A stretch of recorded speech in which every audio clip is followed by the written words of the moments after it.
So good morning and welcome to Breaking Dawn. It is Monday morning. It's the start of a fresh week here, and how some things don't change and how some things do.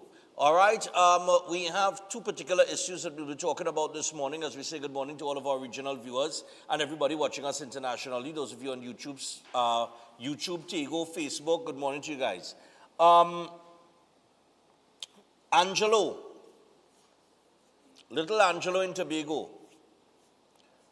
I am hearing some very disturbing stories. There has been a lot of things being said on social media.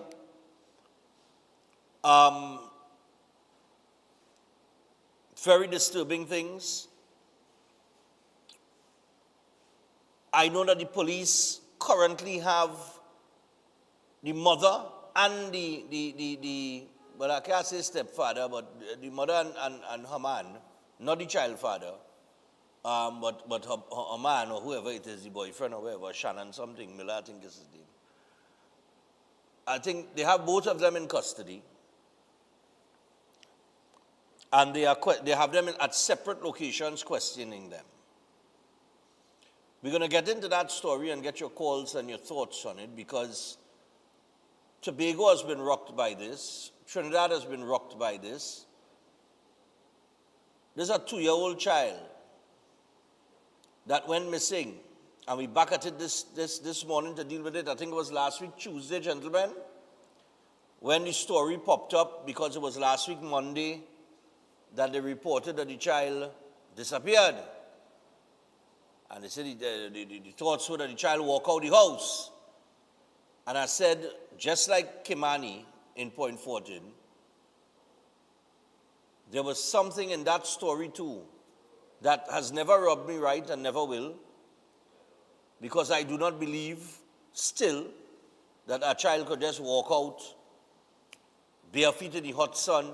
Yesterday I was on Maracas Beach. Went up there for a few hours to take a little salt, right, to refresh my body and my mind.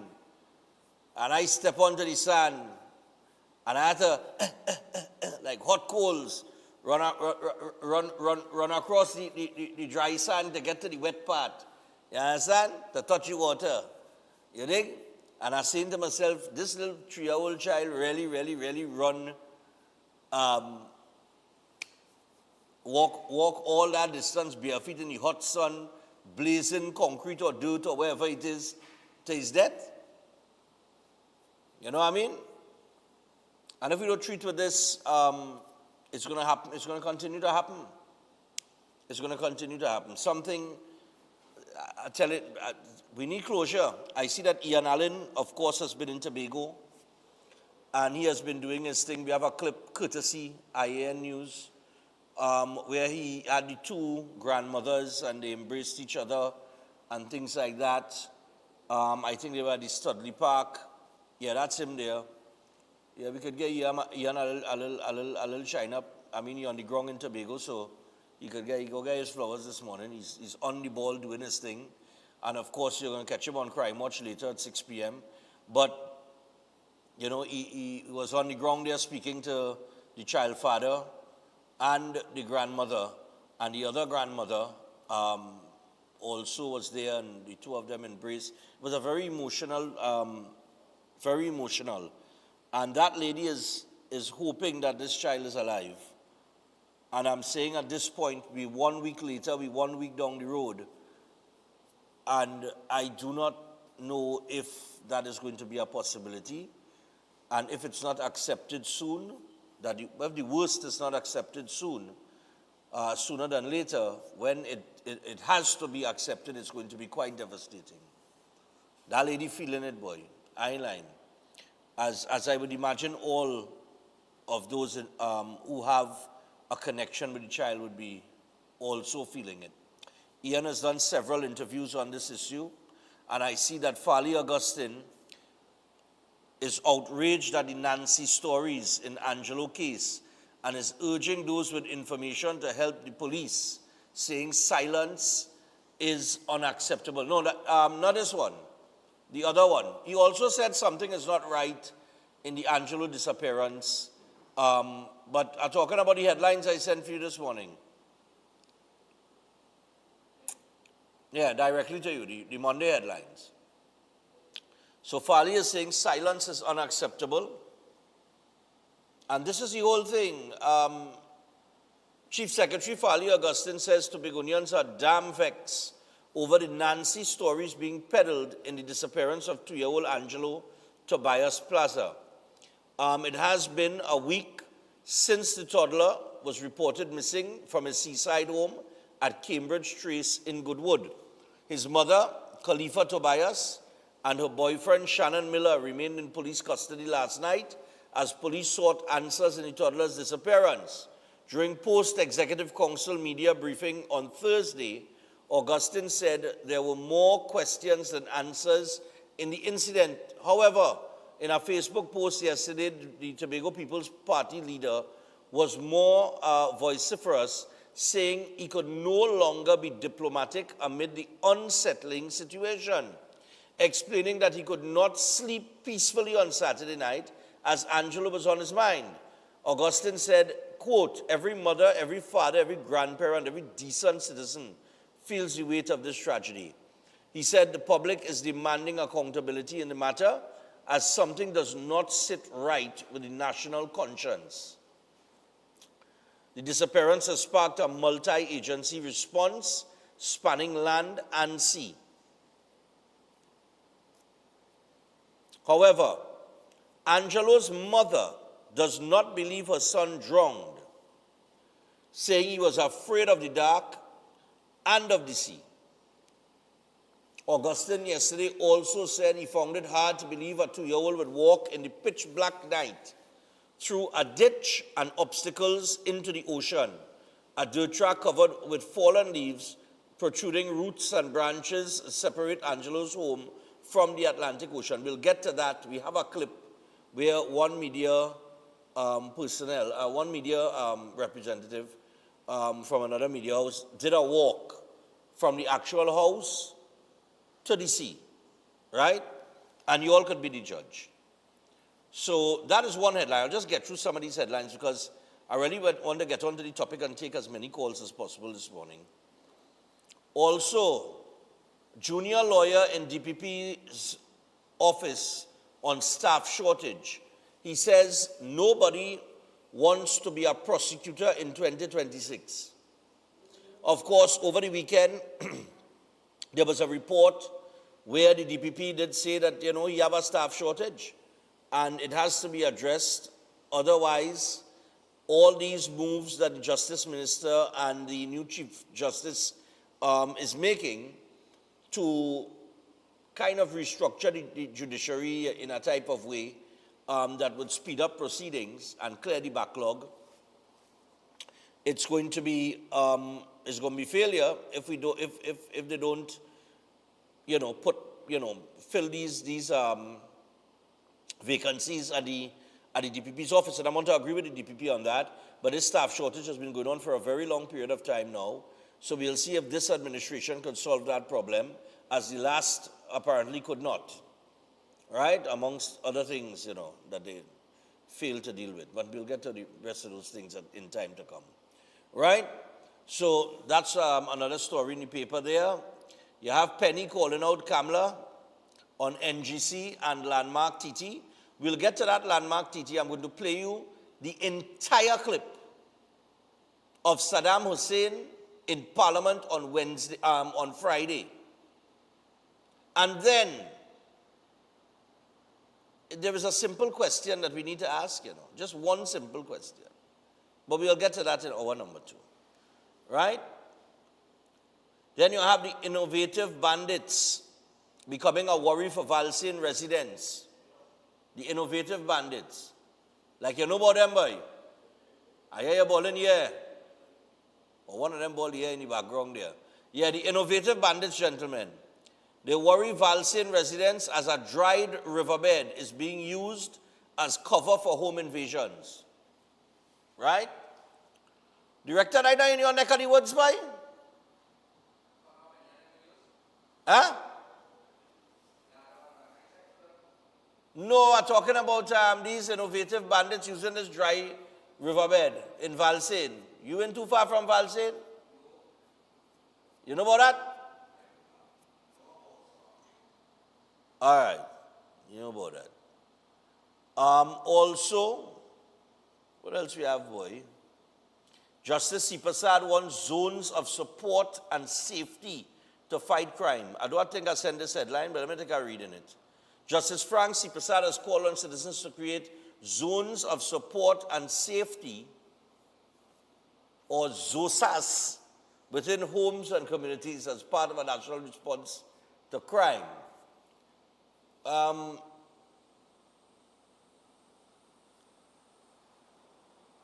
Saying that it takes a community to protect a community.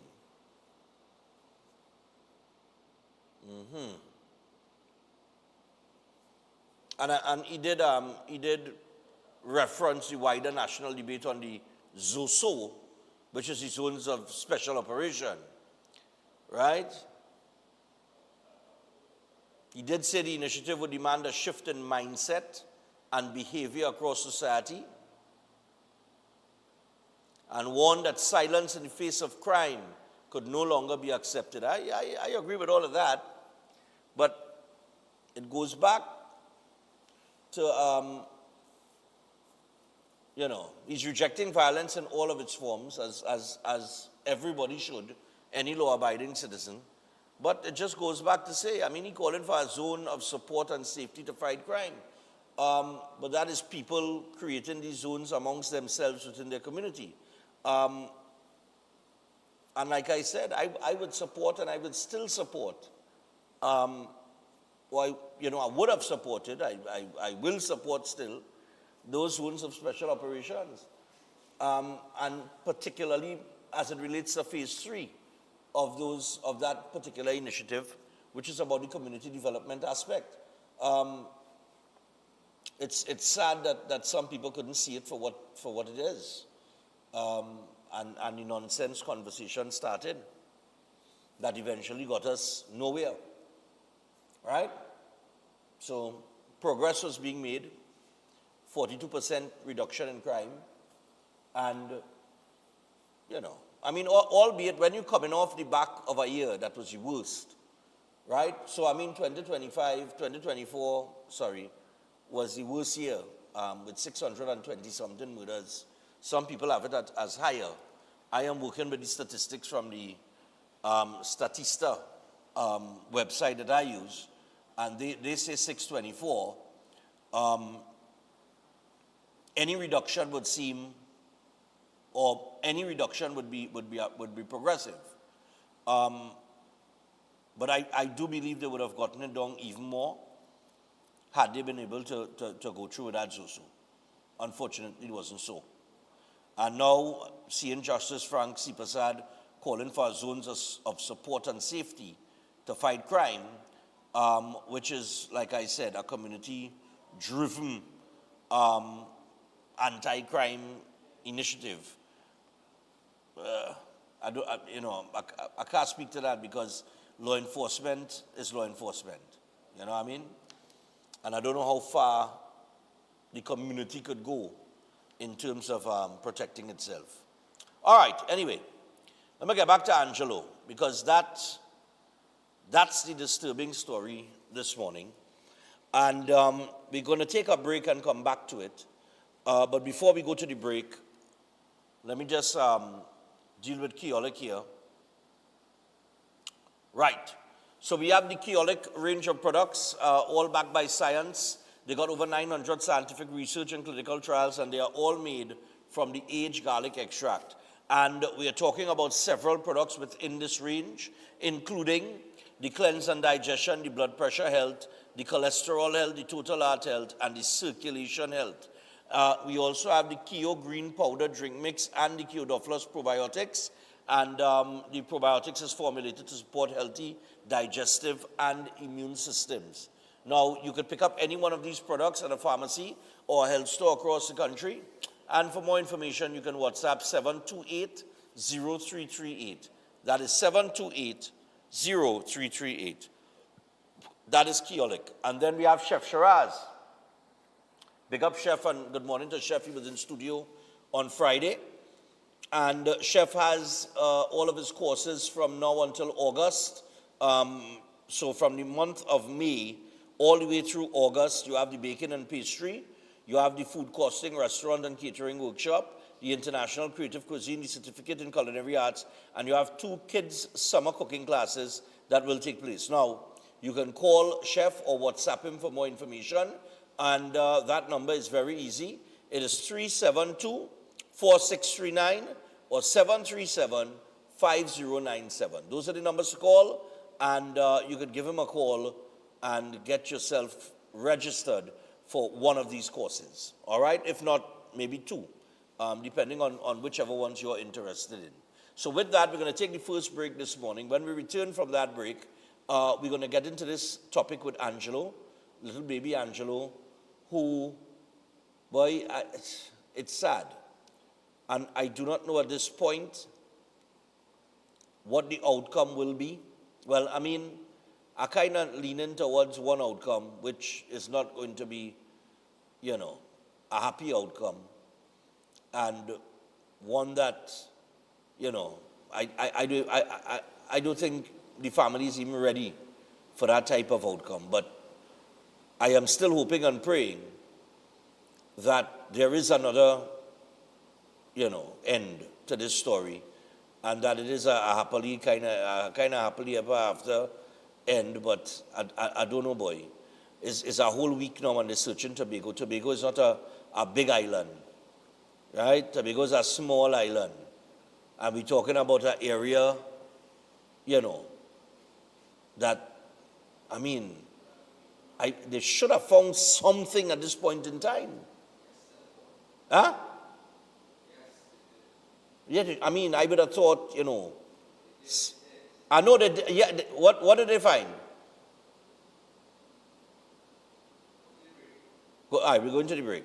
All right, director is saying they found something. Maybe I didn't see that article because I'm dealing with what I'm seeing in the news here. I do not know what is being said on social media. But just on the policing issue and on Farley's statement of silence unacceptable,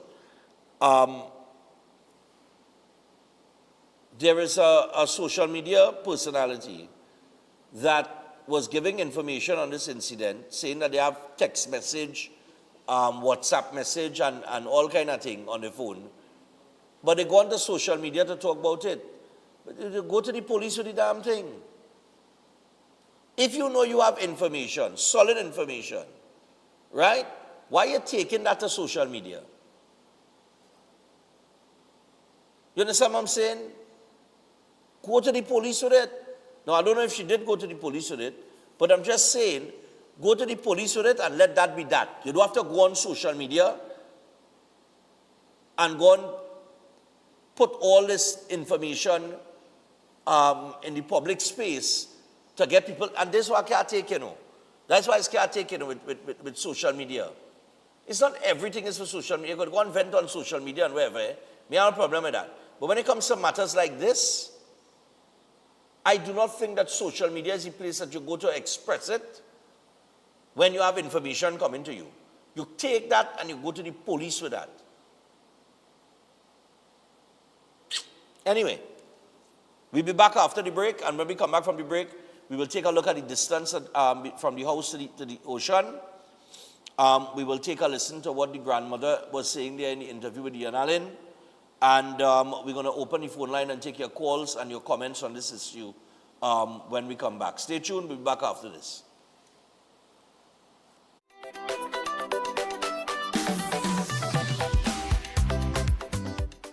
At Adams Optical, we care for your vision with everything from stylish frames, contact lenses, and sunglasses, starting at just $595 to advanced eye care services.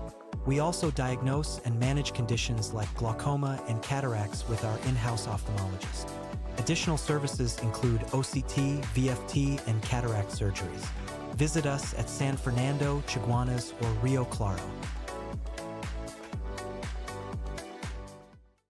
Welcome to Car City Trading, your #1 supplier of brand new Korean auto parts. Come on down to lot number 78 Bamboo Settlement number 2 Valsane between the hours of 8 a.m. and 5 p.m. Monday to Friday and 8 a.m. to 2 p.m. on Saturday to get your Hyundai and Kia vehicular needs. Car City Trading has everything your vehicle needs, from a brand new head and blocks to engine parts, transmissions, suspension parts, body parts, electrical parts, braking system, AC system, even the smallest sensor and much more. WhatsApp us today at 704-2246 or call us at 645-2603 and let us be your car parts solution. Be sure to find us on Facebook, Instagram and TikTok and look out for our monthly deals and promotions. Car City Trading, quality products at unbeatable prices.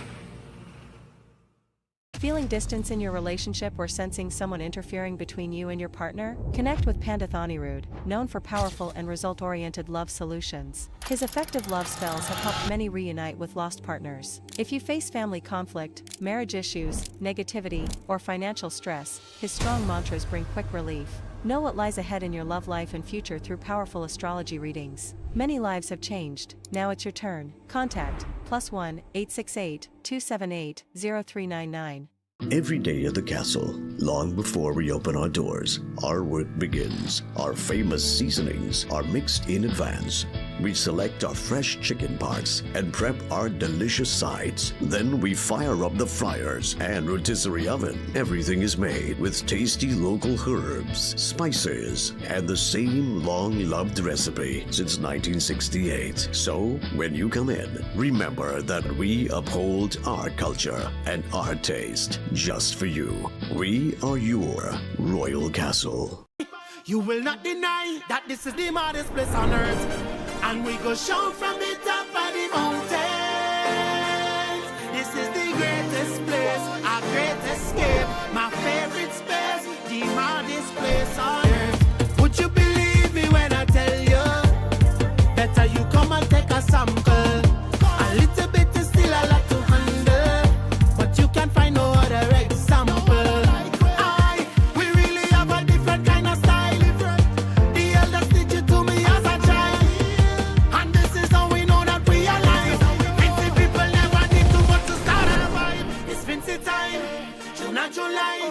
You need to fly up to the maddest place on earth. Can't tell no lie.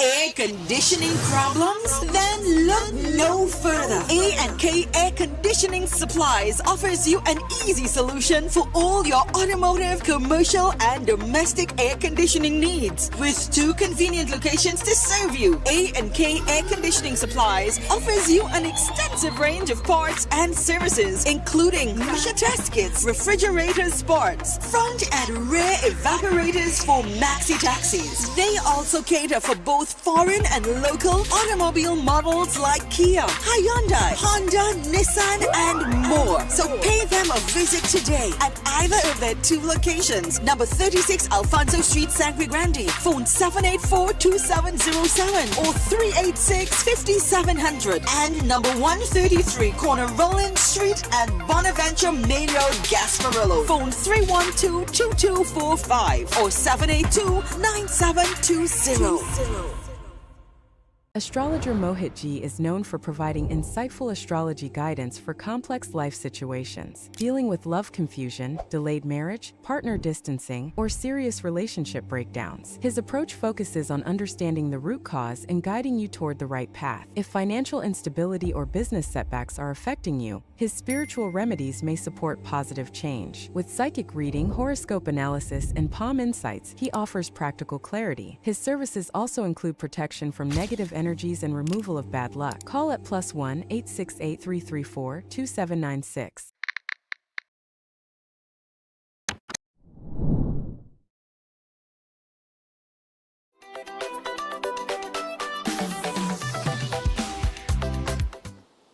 All right, so we're back.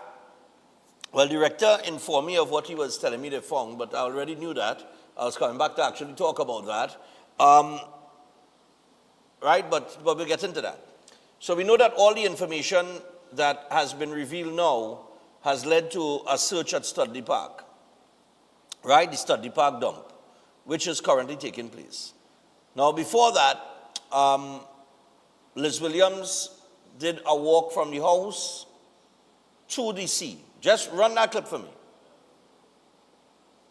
They who try have to been tell me, asking, at you know, the first they thought that location two-year-old would from have the walked this house way. Go to ahead. the... And I will be showing you that now, so you can get a true picture of the location from the house where little Angelo lived to the sea. So I'm being guided by the Hunters Search and Rescue Team, trying not to fall. Oh!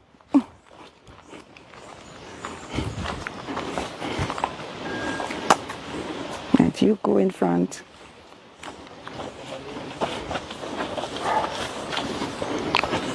Oh!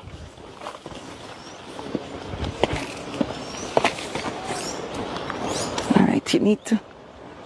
I am a little bit scared. Oh. Oh. Oh. Okay. All right, all right.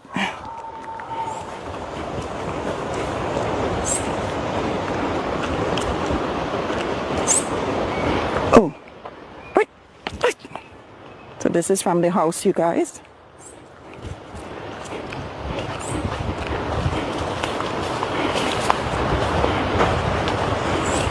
And I'm taking you guys straight to the ocean.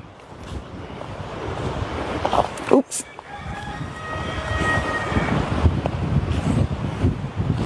Thanks, Excellent. So if you have to go back, no problem. Thank you. Oh, you're doing that? Oh, okay. Thank you.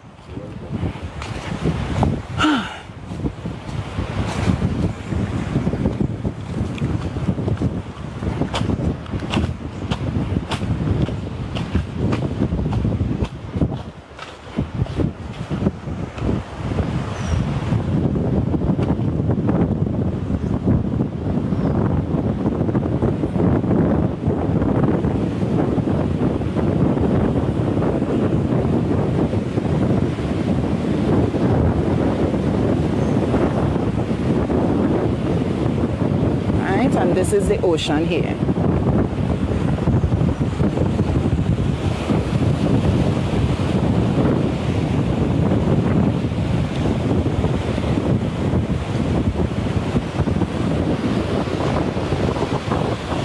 Right.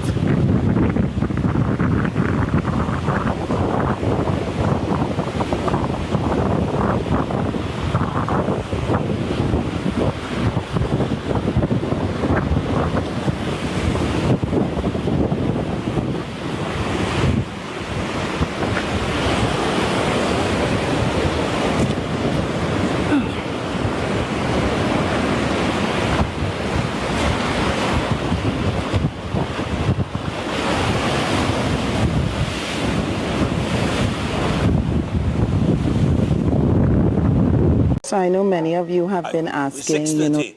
So that's you walk from the house to the sea. Now, this part has been eliminated to some extent greatly by the police. I mean, if it was a situation like that, I think the experts said that had he gone into the water, his body would have already surfaced by now, because that takes place after 3 days. So we could eliminate the into the sea and drowning factor. But to even think, I cannot even try to grasp any thought around a 2-year-old making that walk. Anybody else in the back? You could grasp a thought about a 2-year-old child walking all of that? Or just walking and going his way? I can't see that. I couldn't see it with Kimani, and I cannot see it with this one. So, evidence based on certain information that has come out over the past couple of days has led to this search at Studley Park. And Ian Allen, he was with the two grandmothers there. Run me that clip with Ian and the two and child grandparents, the two grandmothers. Right, this is it down at, I think they were right out, just outside Studley Park here. This clip is courtesy IAN News. Run thing now. good with Tobago. There's a connection with the child that has gone missing. We have the grandmother here. It's the first time they are coming on the scene here. We have the father here. Plaza, how do you feel to be here in searching for your child this afternoon? I feel like that's that. I feel that's that. Mina, what do you have to say? This is not a good day. I don't understand why they can't find him dead or alive. Where is him? We need to find him, but I know he living somewhere. He's not dead, he's alive. My God tell me my grandson is alive, right? And I come to see if my God is real, we're going to find him alive. I want good help and service for the police, please. Help us. Help us find my grandson. We never come out to say anything because we was strong at the moment. Now we have a little strength in our body. We could come and talk. Sorry that for to tell the media that, but we wasn't strong. We was not strong. Things are happening.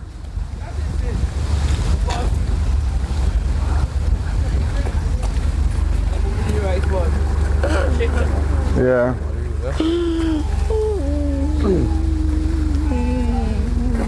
What is your grandmother? I spoke to you.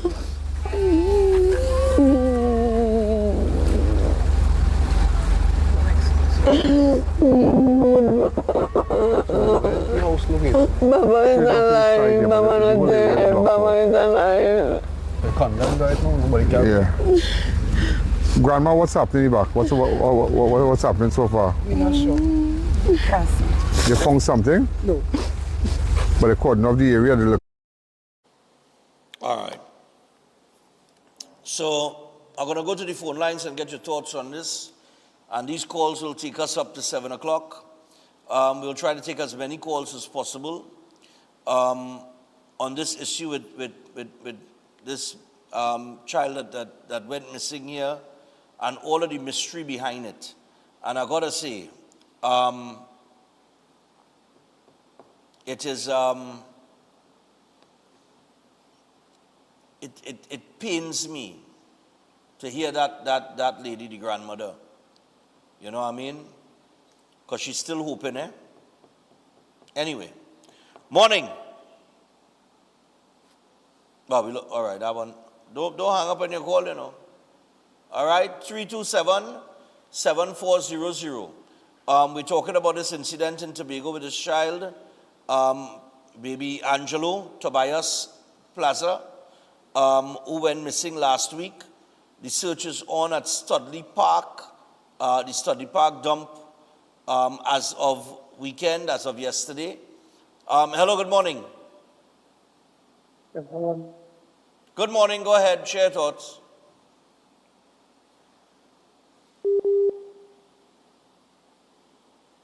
Go, they have a bad connection. Morning. Go ahead, we're hearing you. There is some information I can't give you on air. We're hearing you, know. Go ahead. We cannot give you the information on air. You cannot give me information on air. Well, then you're going to have to WhatsApp it to me, dear.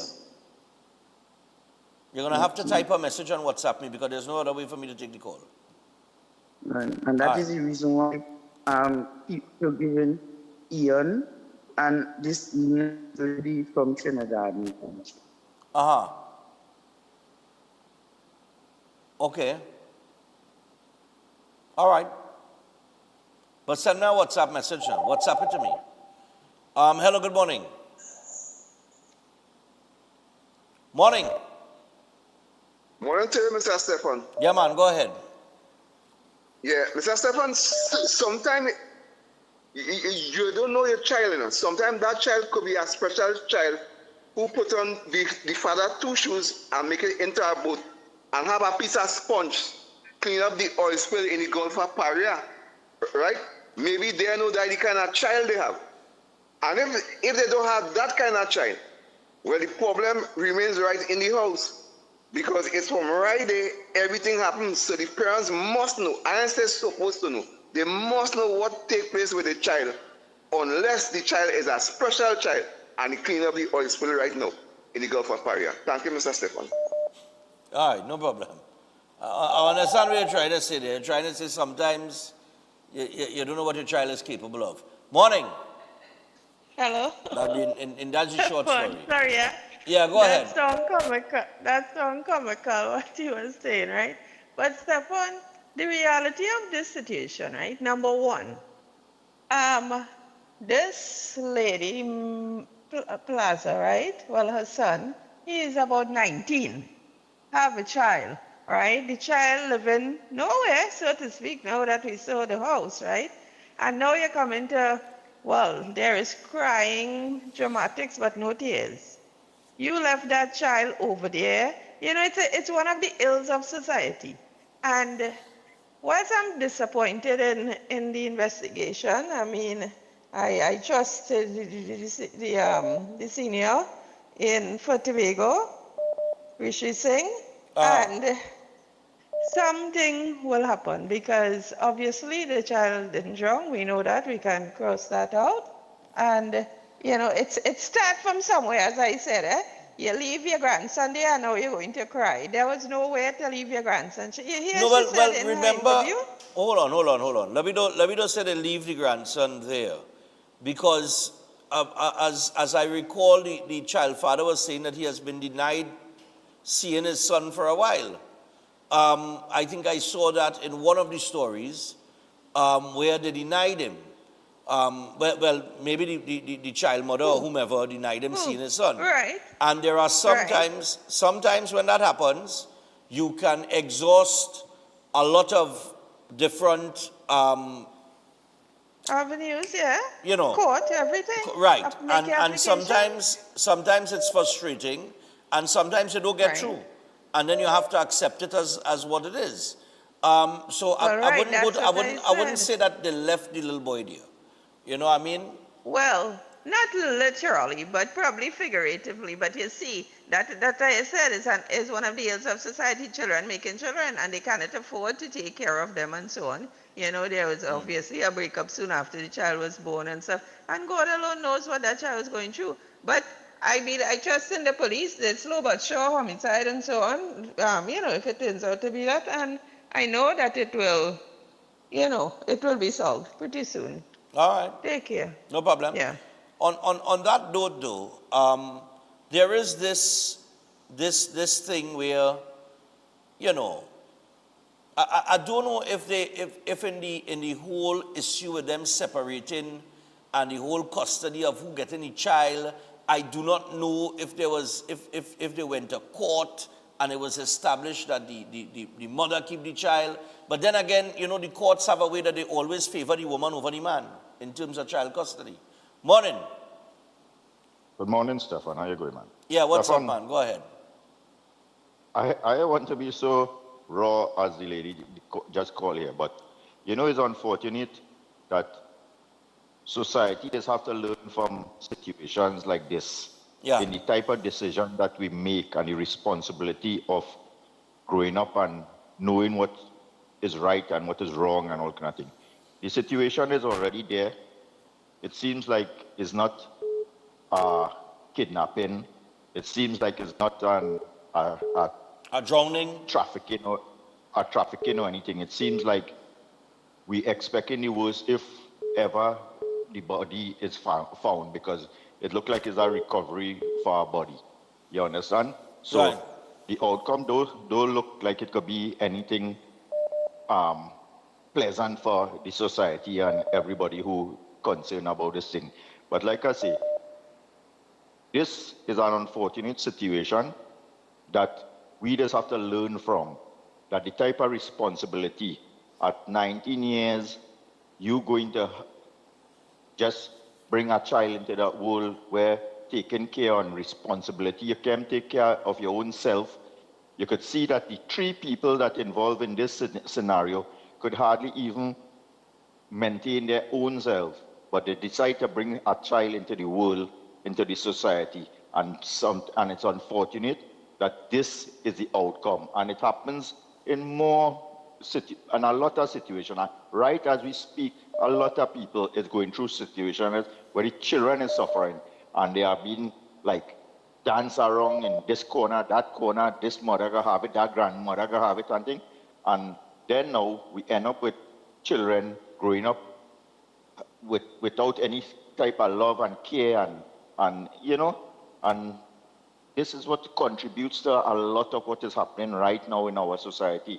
The responsibility, and people feel that just having a child is like going and buy a pet and giving it whatever you feel that it needs to survive, rather than understanding there's a big responsibility. Yeah. That fella, you could see he could hardly even. But anyway, have a good morning, Stefan. Take Yeah, care man. later. No problem. Yeah. No, this is what it is. Morning. Go ahead. Morning. Everybody they're really on point this morning in terms of my question now is in terms of what are we doing about it? Because this is not the first time. It's not the second time. It happened in T-shape point 410, where they say the asphalt was too hot for the 2-year-old child to walk on, and the child disappeared, and nobody didn't know where the child gone. And regretfully, I don't remember what was the outcome of that. If anybody know, they could say what was the outcome where that is concerned. But this is a situation come up upon us again. Why are we waiting for it to happen at a third and a fourth, and we keep going down a road like a recurring decimal where the lives of children is concerned? Yep. I don't have an answer what the state bodies ought to do, right? For instance, look at how many times people cross the highway and they get bounced down and they're dead, right? Why isn't yet put in place in law that we ought not to be walking? There's signs saying no pedalist, no pedestrian. Why is we walking on the highway and nobody ain't getting charged? Until people start to get charged for walking on the highway, then things will stop. Just as how the ticket price increase, start to charge people for crossing the highway. If they come on the highway and they have a walkover, use the walkover and go over. But people getting killed, people dying, and you can't say it's the driver, you can't say it's the thing. A man he drift onto the incoming car. You're putting people at risk, you're putting people's lives at risk. When you have a situation like this child here, right, and they feed the child in the sea, and they go in the sea, you're putting people at risk searching for that child in the sea as well, you know. People putting their life on the line to look for this child who may or may not be at, in terms of the sea. But going back to what are we going to do concerning this type of thing, that people bringing up a child in a home, and then the homes that you have to take the children to, let's say the court intercedes and the court bring them to the foster homes and things. These homes are also questionable in terms of children. All right. Do you know in Trinidad and Tobago, some police stations are equipped for battered women and children? Okay. Some of these police, the Maracas St. Joseph police station is one. Right. They ask them how is it utilized? Ask them how often it is being used for the purpose to which it was built for. Okay. All right, cool. Yeah, man. Yeah, but I think there are laws as it relates to that, which you mentioned. It's just that, just now,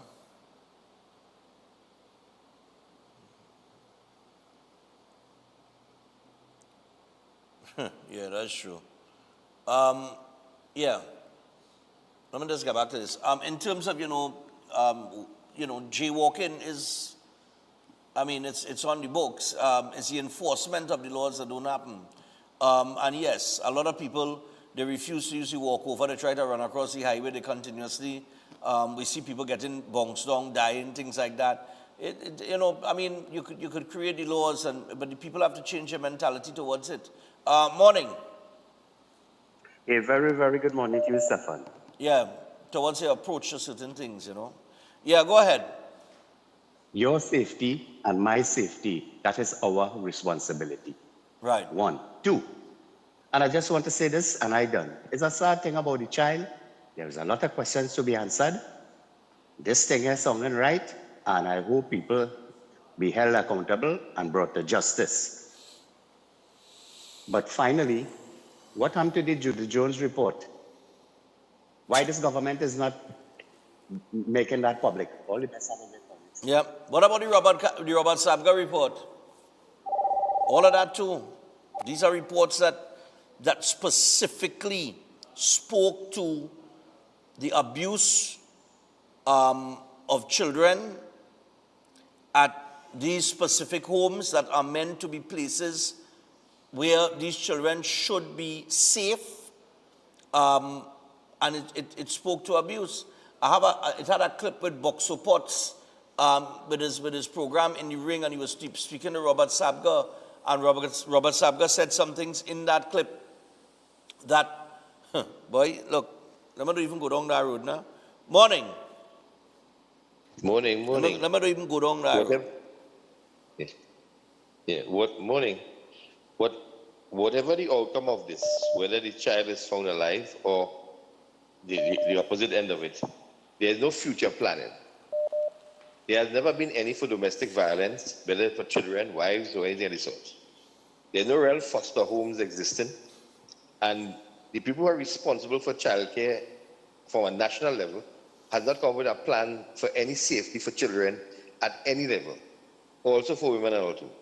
And the police always say, see something, say something. When we say see something and say something, they do nothing. And when we tell them, they won't go out and look for something and do something about it. So you see something, they tell you what you should do instead. What they do nothing. You should go and do this and do that and do the other. So the policing in the country is part of the cause of this. And everybody wants to blame the society at large. Everybody has their responsibility. But the state itself has to look at other jurisdictions, like probably the United States, Canada, and look at what they do for children. Because in the first instance, that child should have been into a foster home than living in that condition that I see on television here. Yeah. That should never happen, because that is one part. We don't know what's happening inside the home. My suspicion is that this is a crime of passion with a stepfather and a father, and the child reminds something of something else in local parlance. But at the same time, I can't finalize or jump to any conclusion until we have the final results of that. That child could probably be buried in a shallow grave. That child could have been in somebody else's home. We don't know. So we have to wait and see what's the outcome. But what we do in the future is what's going to make the difference. So I don't know if the minister, the people, or whoever is involved with childcare and everything can now look at this thing and have, because it's happening too often. All right. I speak too much already. Have a good. Yeah, man. In terms of the living conditions and the house and so on and so forth, let me tell you something. I remember we did a charity thing down in, I think it's Dow Village, some years ago. Went and gave out hampers and all kind of thing. You want to see living conditions?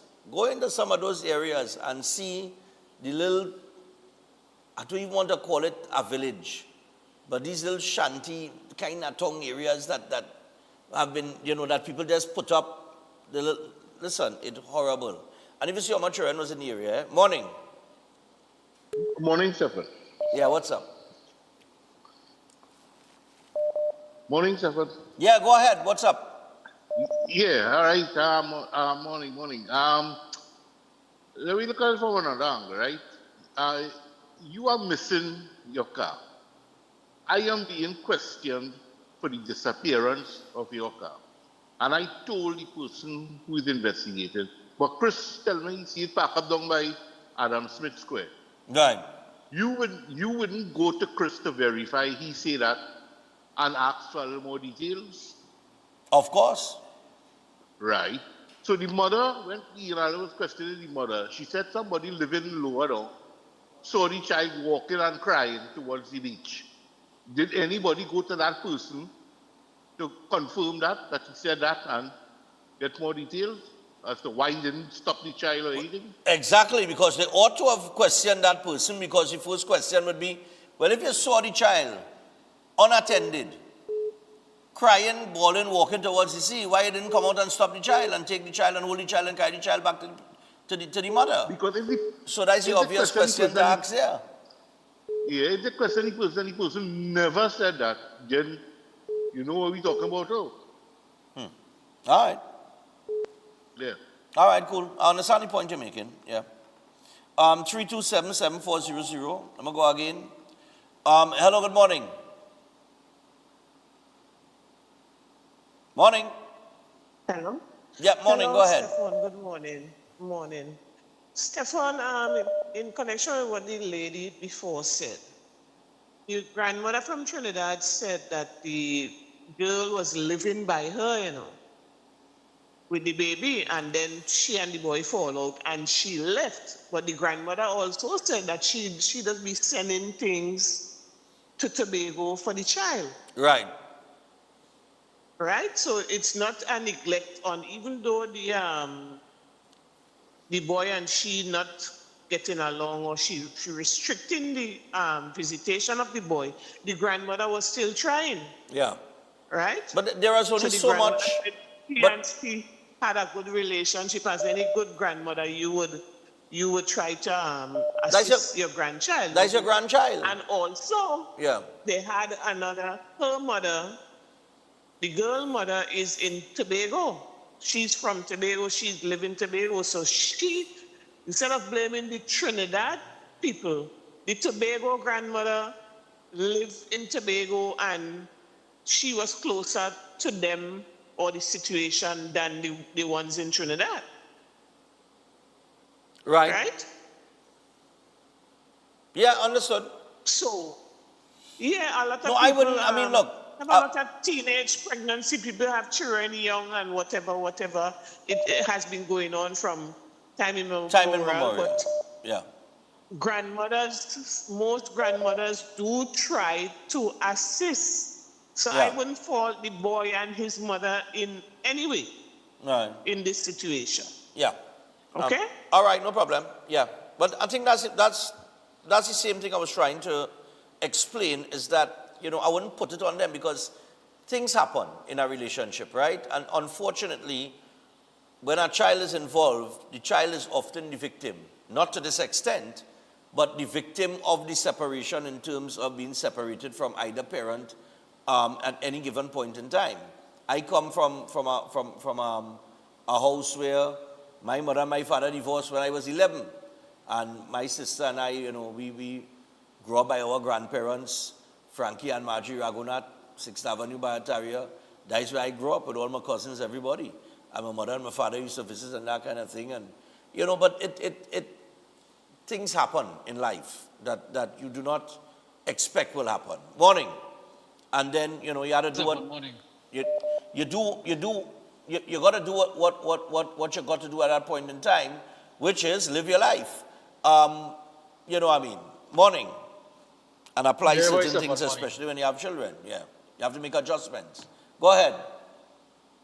Yeah, well, young people have to realize that bringing a child into this world is not a joke, you know. A child is not a toy. When you fed up play with them, you put them away, you know. That is understood. You understand? Yeah. That is understood, but I'll tell you something. The way that I realize the way things going now, it's like long time. You know, long time as step-parent would come into a family and that stepfather would raise that child, and you would never believe that is stepfather, because the way he moving, or the way the mother moving, but now it's a different time we living in.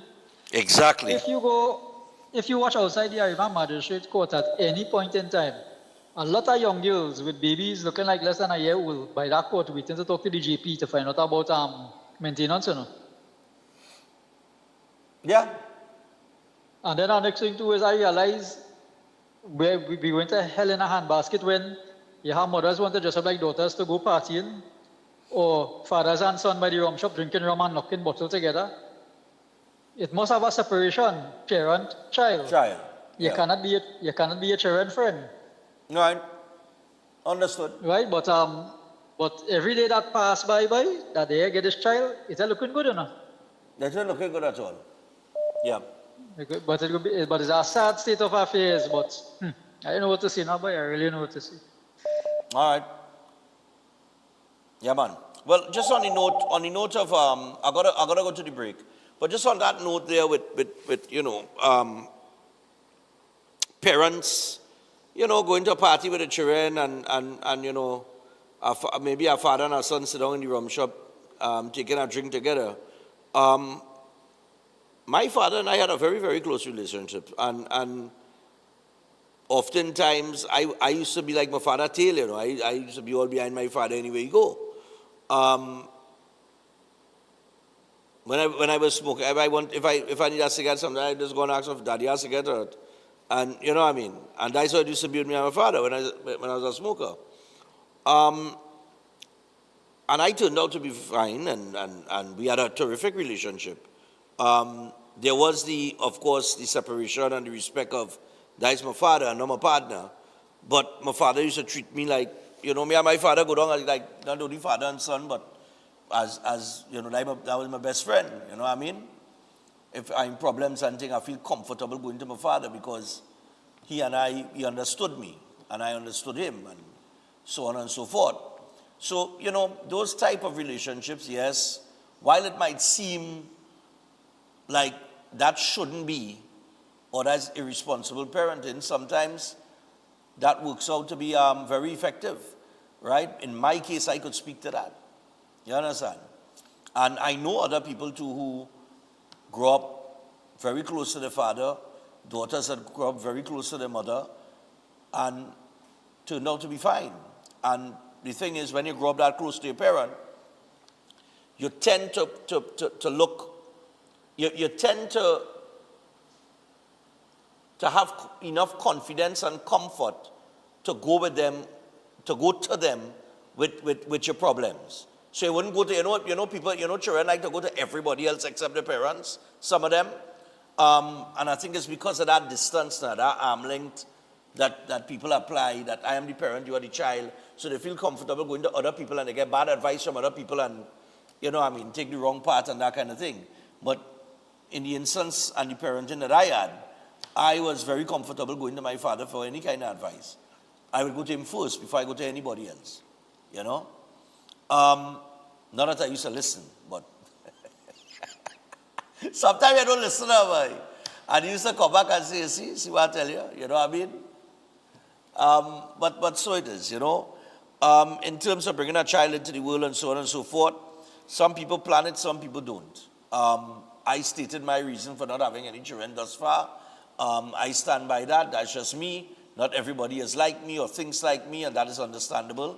And children sometimes become products of circumstance. And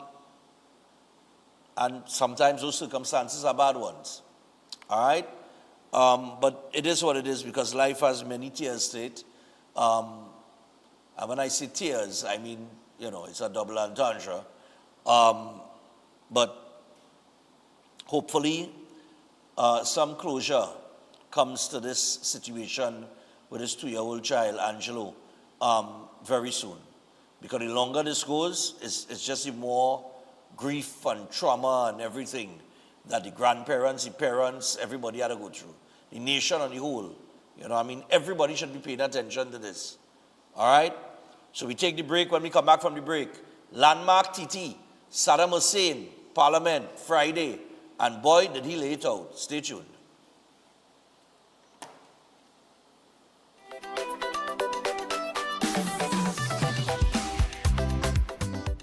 Astrologer Mohit Ji is known for providing insightful astrology guidance for complex life situations, dealing with love confusion, delayed marriage, partner distancing, or serious relationship breakdowns. His approach focuses on understanding the root cause and guiding you toward the right path. If financial instability or business setbacks are affecting you, his spiritual remedies may support positive change. With psychic reading, horoscope analysis, and palm insights, he offers practical clarity. His services also include protection from negative energies and removal of bad luck. Call at +1 868 334 2796. Welcome to Caribbean Tourist Villa, your home away from home in the heart of Port of Spain. With over 25 years of trusted hospitality, Caribbean Tourist Villa has been a reliable choice for both business professionals and vacationers. Our guest rooms are thoughtfully equipped with all the essentials for a relaxing and productive stay, and our tranquil pool area is perfect for relaxation after a busy day. We've created the ideal space for you to relax, recharge, and enjoy. Give us a call to book your stay today. If you want to be a better chef at home or advance your professional career, Chef Shiraz Culinary Academy is the best place to be. Some of the courses that we offer here at the Academy: Creative National Cuisine 1 and 2, Baking and Pastry 1 and 2, Kids Summer Cooking Classes, one-day classes at the workshop. We have Asian cooking classes and certificate in culinary arts, food lovers and professionals. Start your culinary journey today with us at the Chef Shiraz Culinary Academy.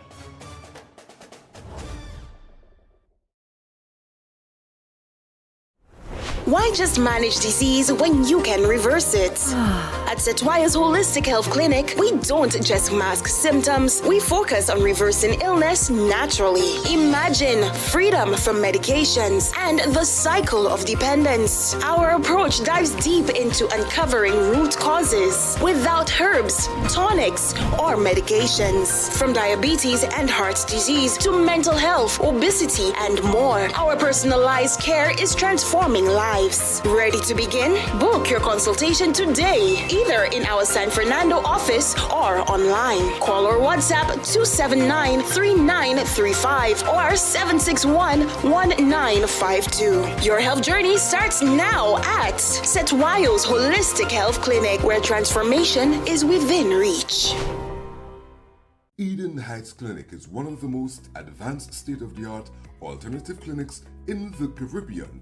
They offer a dynamic combination of life-changing treatments, including prolozone therapy, live blood analysis, halotherapy, limb backing, nutritional programs, colon hydrotherapy, weight loss programs, oxygen baths, and more. Their professional doctors, Drs. Carlos Navarro, Bronwyn Navarro, and Brian Thompson, provide consultation services in areas of diabetes detox programs, arthritis, sports injuries, heart disease, high blood pressure, persons suffering with knee, shoulder, and back pain. At Eden Heights Clinic, they understand that your health is your wealth. Get in touch with them to determine which service is the right choice for you.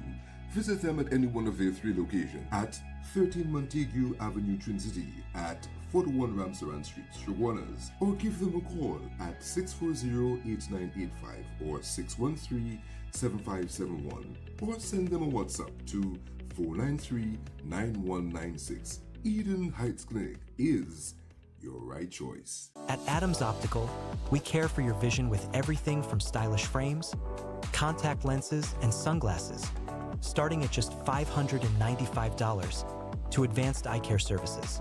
We also diagnose and manage conditions like glaucoma and cataracts with our in-house ophthalmologist. Additional services include OCT, VFT, and cataract surgeries.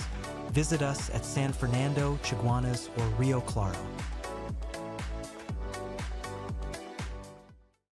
Concerned about the safety and security of your property? Then look no further. At Electromatic Gate Systems, they specialize in fabrication of gates, fencing, and much more. They also provide remote control access for sliding and swing gates and garage doors for residential, commercial, and industrial use. Have a design in mind? They can fabricate and motorize it into reality. Why choose them? They supply Italian-made motors backed by 10 years warranty, and you can ask about their lifetime warranty packages. Electromatic Gate Systems remains the sole authorized distributor for ProfoundNet throughout the Caribbean. Don't compromise your security. Contact them today at 333-GATE, that is 333-4283. Find them on Google, Facebook, Instagram, and TikTok, or visit their website at www.electromaticgates.com. Their team is standing by to assist. Master Ganesh Bhargav offers powerful guidance for all kinds of life problems, doubts, confusion, protection needs, and clarity. His astrology practice comes from a powerful ancestral tribal lineage with over 500 years of astrological and spiritual practice. Bhargavji does not dominate or pressure clients. Instead, he focuses on fixing problems with care and balance. His reunion love spells and death reversal spells are designed to restore harmony, and provide lifetime protection. This is not individual effort alone, but collective spiritual power working for you. Many clients notice strong positive changes within a few sessions. Call +1 868 347 2350.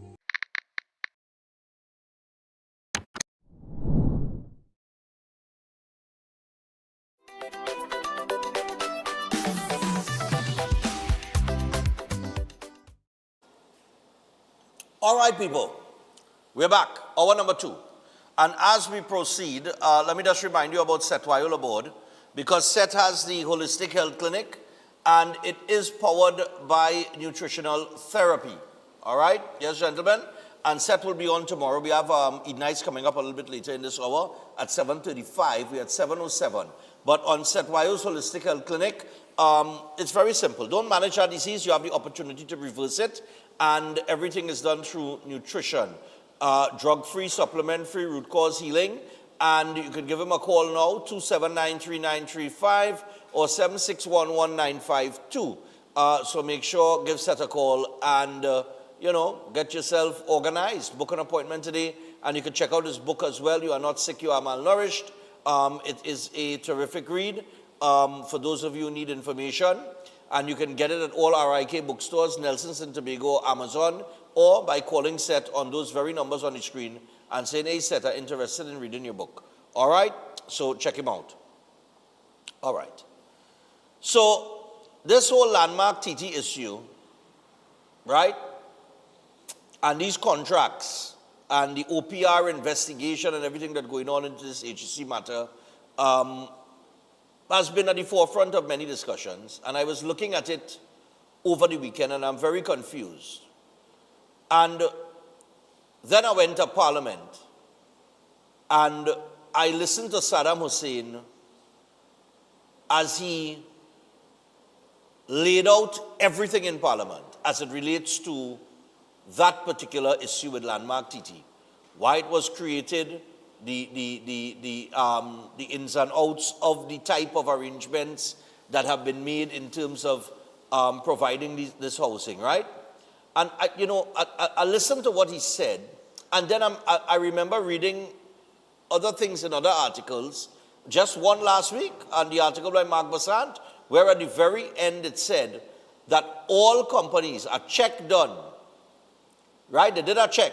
And all the companies awarded these contracts have been registered with the OPR for several years. Yes? Good. So we're going to take in what Saddam Hussein had to say in Parliament on Friday. I want you to listen carefully. Now, the original clip was 17 minutes, 36 seconds. We have sped it up, right? But you're going to be able to keep up with it, right? I speed it up because for time. So we managed to trim it down to about 13 minutes. All right, so take this in, listen carefully, right? Because I know some already don't listen. Listen to what the man's saying, and we'll come back and I have an interesting article to read, and then we're going to take a few calls before we get to Eat Nights. Rock and come in. Thank you very much. Thank you very much, Mr. Speaker. Listen. Mr. Speaker, based on the noise and mischief in the public domain, I wish to place the following facts on the record. While welcoming responsible reporting on this matter, it must be done fairly. Oh, yes. We have noticed that some media houses have been frequently quoting anonymous, unverified, and unknown sources as credible information on other matters. So I wish to place the facts before this House. The government of the Republic of Trinidad and Tobago, by cabinet decision in November 2025, agreed and approved of the establishment of a state land investment and development public-private partnership between the government of Trinidad and Tobago and developers for the delivery of expedited residential accommodation. In January 2026, cabinet further agreed that a new state enterprise, Landmark TT Properties Limited, would be incorporated as a state enterprise responsible for the PPP between the government and the developers. Under the PPP model, the state shall make lands available to private sector investors and developers, who shall in turn construct fully planned housing communities targeted at mid to upper income earners. These housing units will be situated in gated communities with modern design and amenities to cater for the working class. For many years, state lands have been underutilized, having been occupied illegally and in some instances used to favor friends and finances of the PNM at no true benefit to the government and citizens, but rather for personal and selfish gain. However, this government's approach is quite different. Several parcels of land were identified to be transferred to landmark TT properties. These lands were either underutilized or not utilized, which are now earmarked for the construction of homes for our citizens, modern homes in gated communities. One, Mr. Speaker, there is no financial burden placed on taxpayers in the execution of these residential developmental sites.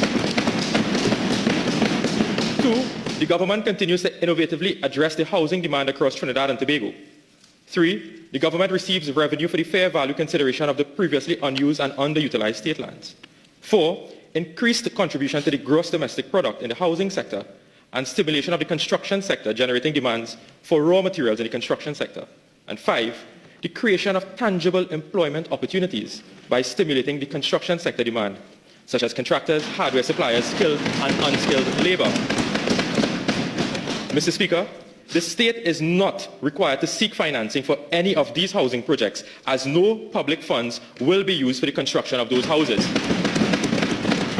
And in case you were closing your fridge door and you didn't hear, the state is not required to seek financing for any of these housing projects, as no public funds will be used for the construction of these homes. The developers will be required to fund the entire construction and infrastructural cost of the projects. There is political mischief when inaccurate and bogus information is spewed in the public domain that lands were transferred to the developer at peppercorn rate. That is absolutely untrue. The current model is that Landmark TT, being the holding company of the state lands, will make the lands available to the developer but not transfer title of the lands to the developer. This is unlike the PNM PPP project, where the PNM transferred prime state lands to a particular contractor at a peppercorn rate. The lands were then used as security by the contractor to access funding for the project.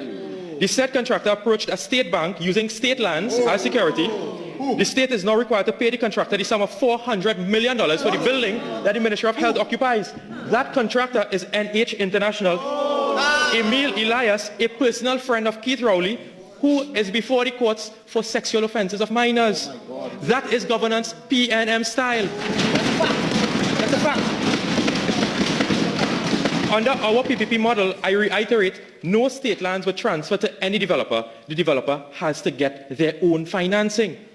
Following the design, build, finance model and agreed payment schedule, the contractor is responsible for funding the entire development cost. No money will be collected by the developer until the units are actually sold. So upon sale of the unit on the open market, the Landmark TT will keep its share of the proceeds for the land, and the developer will then be paid for the construction of the housing unit. Simple matter. The developer only receives his final payment on the development upon sale of the unit on the open market, and Landmark TT Properties, unlike other state enterprises, was created to generate revenue for the state so it can fund other projects such as assisting low-income earners. What is the complaint, Mr. Speaker? I'm advised that on the Alambi site, a selective, competitive procurement method was utilized for the selection of the developer, all of whom were already registered on the OPR depository as contractors in that line of business. And the successful developer, in this case, was Motilal Ramhit & Sons Contracting Limited. This was not a single source selection. I am further advised that the OPR did not halt the works at that site. I'm advised, Mr. Speaker, that by letter dated the 20th of April 2026, from the Office of the Procurement Regulator to Landmark TT, the OPR indicated that it received formal complaints in relation to the Alambi project. OPR requested that Landmark provide a response within 7 working days of their letter. I'm further advised that Landmark responded within the time frame. I am further advised that the OPR made another request to Landmark TT for further information. Landmark TT is cooperating with the OPR on this request, and we await the OPR's response. I wish to categorically state that we welcome that the OPR has given attention to these matters. We have now learned that through the media that this complaint was initiated by a former PNM housing minister representing a well-known PNM activist, Mr. Randall Mitchell, representing one Wendell Eversley. One wonders, Mr. Speaker, whether if a known PNM contractor was awarded any contract, who would have lined their pockets and contributed to the construction of the Balize House. I ask, Mr. Speaker, if the opposition's behavior would have been different. After the PNM's loss of general election 2025, work on Balize House has stopped immediately. I wonder why. But I also wish to state, Mr. Speaker, that equal attention and rigor be given to projects and contracts awarded under the previous administration, such as the $1 billion acquisition of pharmaceuticals by NIPDEC, the $100 million secondary roads rehabilitation and improvement company, and the RDC racket, where there were serious problems of bid rigging, corruption, and collusion. Based on the last annual report filed by the OPR 2023 to 2024, I wish to share a breakdown of the value and procurement methods used by the PNM. The OPR represents for fiscal 2023 the following. A, open bidding, value $1.83 billion. Limited or selective bidding, $3.8 billion. Mr. Speaker, hear this one. Non-competitive bidding, single sole source selection, $6.8 billion.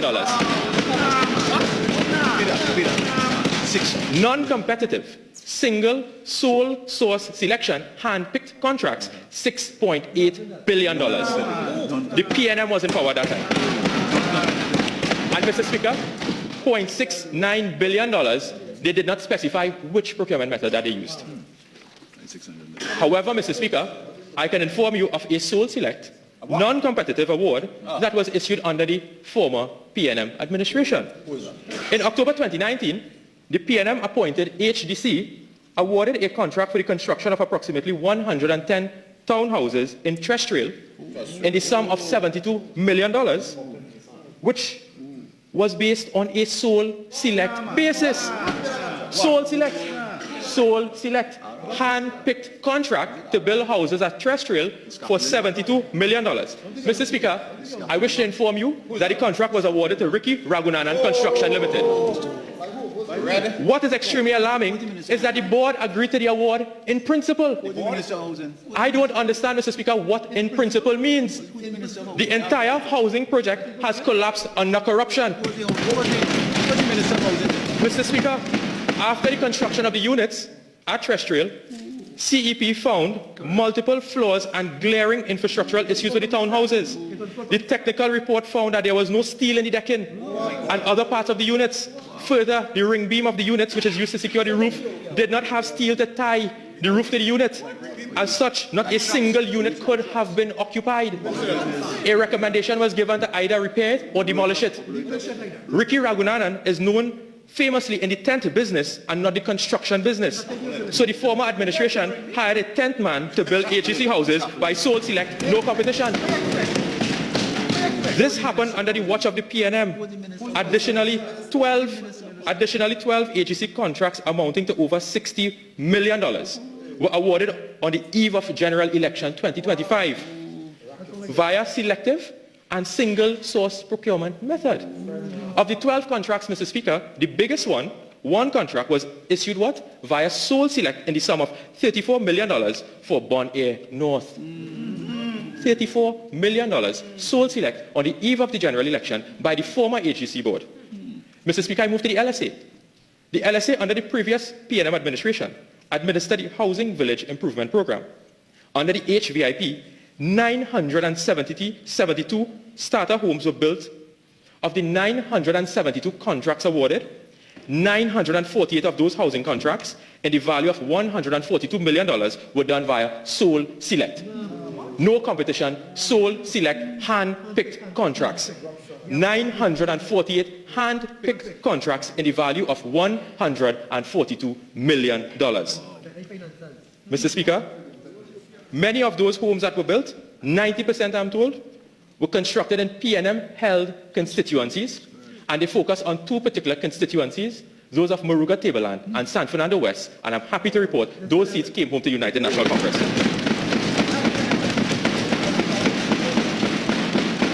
But, Mr. Speaker, I wish to state to this House that none of my family members have received any government contracts, none. However, under the PNM, the wives of PNM ministers were in receipt of multi-million-dollar contracts to pressure wash the Brian Lara Stadium. A former Minister of Health wife was a principal involved in a company called Unicom, which received contracts in the vicinity of millions of dollars involved in the refurbishment of this very Red House and the President's house. Members, relatives who now aspire to be Prime Minister receive CPEP contracts. There's one member in this chamber, Mr. Speaker, who received a CPEP contract, several CPEP contracts, and a HDC house. Others were running canteen at MTS Plaza in Arangwes. A sister of one of them by the name of Gatsby, who served as a reforestation assistant in the reforestation program, had to be placed on administrative leave pending an investigation into withholding government records. Another silk on that side, Mr. Speaker, received multi-million-dollar briefs from the AG office, TNTech and Plipdeco, and that is to name a few. To date, those state enterprises cannot determine the work that that person has done for those fees. Another had to recuse themselves over 60 times from cabinet, mainly due to his brother providing financial services to the government with loans in the sum of billions of dollars, one Angus Young. One Richard Young serves as the chairman of the Economic Development Board and the chairman of the Trinidad and Tobago International Financial Center. They had no problem with Bridget Anisette George's husband, Newman George, being appointed to multiple state enterprises such as the HDC, Paria Fuel Trading, Guaracara Refining, Heritage, and the TPHL. The personal friend and lawyer of the former Prime Minister Keith Rowley placed his personal lawyer, Mr. Michael Kwamina SC, on Petro-Trin, Paria, Guaracara, Heritage, TPHL, Caribbean Airlines, and earned almost $15 million in state briefs. Keith Rowley's sister-in-law was appointed as the general manager of Chaguaramas Development Authority and was also allocated a housing unit in Victoria Keys. What? There are many other instances, Mr. Speaker. Mr. Speaker, based on all of this, one must seriously question the motives of the opposition. Over the last 10 years, they have failed the people of this country with their housing program, and now they are attempting to frustrate citizens from owning homes, preventing people from accessing jobs, and hindering local businesses such as hardwares from earning a revenue. Mr. Speaker, as I said before, we now await the outcome of the OPR's response. I thank you very much.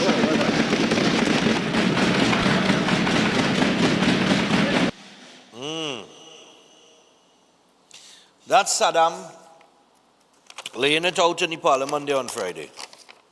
All this talk about landmark TT and these contracts, right? So I am trying to figure out, based on everything that he laid out there, right? I think everybody has a proper understanding of this. But let's just deal with this, right? Now, if you are going to file an objection against, against anything, the objection has to stand on some sort of merit, right?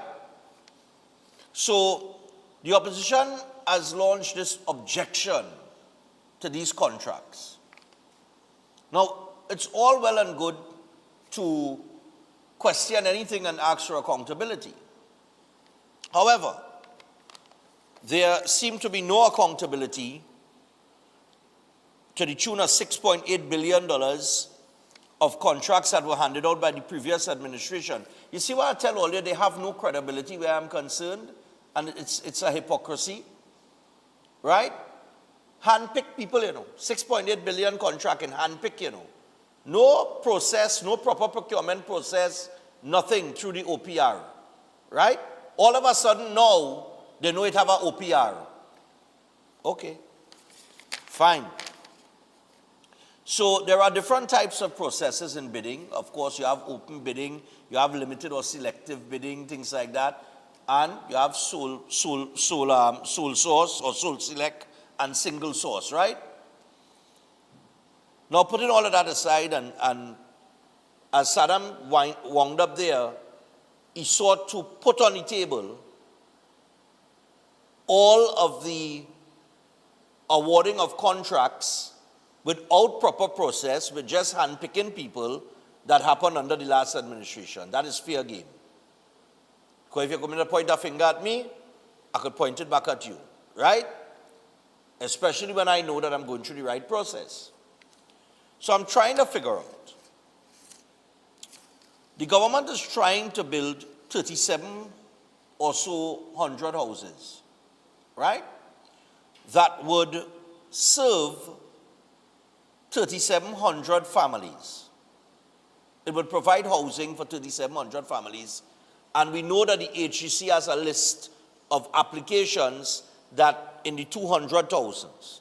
Many of those will have to reapply and so on and so forth because it's so far outdated that they have to bring everything up to date, right? Now, coming back to what I said, if you are going to object to something or you're going to raise an eyebrow at something, it must have some merit behind it. My question this morning is, who is the opposition? What is their end game in this? What is their agenda? Right? And I'll tell you why I'm asking that question. No taxpaying dollars is going to be used on these projects. None. Zero. So, your objection is not based on trying to protect the taxpayer. Quite no money coming out of public funds for any of the projects.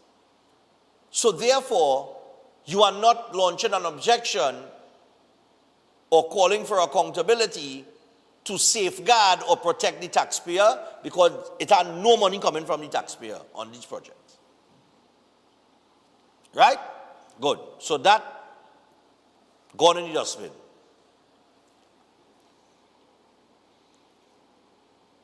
You have an issue with the contractors. Okay? But all the contractors that have been selected, well, not selected, but all of them that have won their bid, and all of them who were put on the pre-qualification list, in the report that I read last week, a check was done through the OPR, and all of the contractors have been registered for several years, not a couple years, not a few months, not several months, not 5 days, not 2 weeks. Several years they have been registered. And they have been registered for that line of work. For whatever line of work they have to take on here, they have been registered as companies in the construction sector for several years. So, if your objection is based on contractors being awarded these contracts, but they are not qualified to carry out the work, or they are not registered on the OPR, or they just registered on the OPR and something suspicious would be suspicious as it relates to that, that falls apart. Because that is not the case. So, what is the point? Is what I'm trying to figure out. Because it seems to me that the only thing that the opposition is doing in this entire scenario is stopping 3,700 families from getting a home. That's the only thing that's going on there. Because maybe political games, because HEC historically has been used as a political weapon, right? Where you give out these houses and you strategically place people in particular areas and so on and so forth to strengthen your voter bank, or your base in that area, or the aspect of somebody being given a home could buy their loyalty for the rest of your life. So HEC has been used as that tool for so long, right? That it could be a political game where they're trying to slow the process or slow down the government in what they are attempting to get done. So, okay, we want to accomplish 3,700 houses within this year. All right, we're going to launch an objection so that could slow down. So that in 6 months' time, you could come and say they ain't build no house. How many houses will you give out? Only a year and a half. How many houses will you build? So that they could come now and use those statistics to say, well, the government falling short and they ain't working. Right? The possibility exists.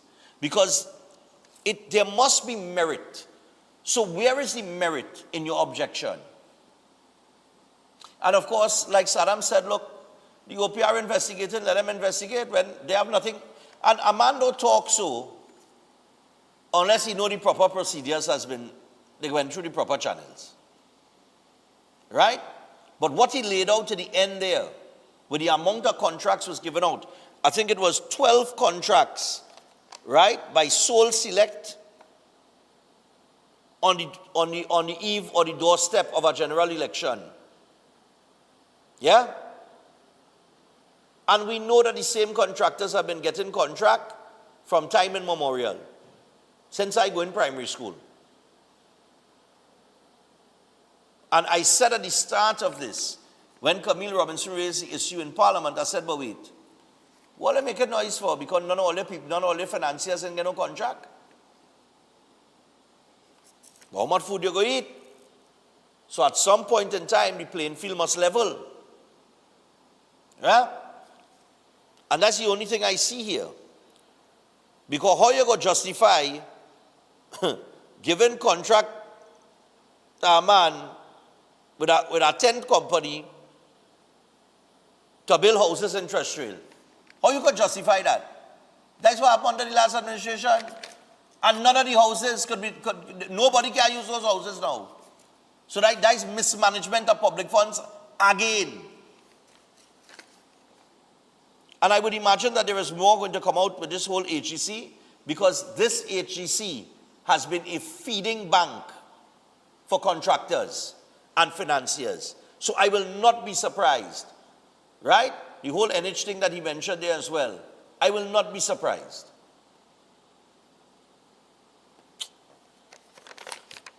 So as far as I see, you're just wasting people's time and denying 3,700 families housing. Because the projects could have started already. Well, one of them has not been halted. That is the, as he mentioned there, the Alambi project. So that is moving ahead. There is no halt on that by the OPR. Right? Now, if it comes out, and I hope that the OPR don't take years to get this done. I mean, this is a simple thing. You have your due diligence to do. Just go in, check it. There must be records dating back to whenever. This investigation should have been over like 2 weeks ago. If you understand where I'm coming from. This is not long division. It's either the companies are registered with you legitimately or not. Okay? And if the Express could do a check and come out and say that all the companies have been registered for several years, then I do not know what the kickback is. But we will see. All right? And there was a very interesting article, an editorial, because all of this has been covered by a particular journalist who has been called out in an editorial here that I wanted to read for you. And I'm studying if to do it, because if I read it, I ain't going to be able to take no calls, The headline is, "Insinuation is not journalism." Right? And this is an editorial that was aimed at Guardian Media and reporter Asher Javid, right? And we know in the other media house, well, we have a man making claim again, bribe, but he has no evidence to support it. And I wanted to read that article, insinuation is not journalism. But I will take the calls instead. Right? I have about 5 minutes here to take some calls. I'll take the call. I'll take 5 minutes of calls, and then I will take the break and get to Ignites, because if I read the article, I'm going to go over. And I really don't want to go overboard.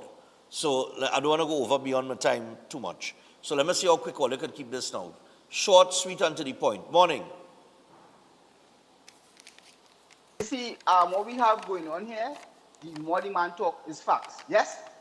Anybody could deny what the man says is true or false? Right. Nobody can deny that. So what the man says is facts. Yes? Right. Well, on several So occasions what during we his have going contribution, on- he said this is a fact. Right, right. So we cannot deny it. It's a fact. The other side have to prove where the man was wrong or where he get false information or what the case may be. That's up to them. All right.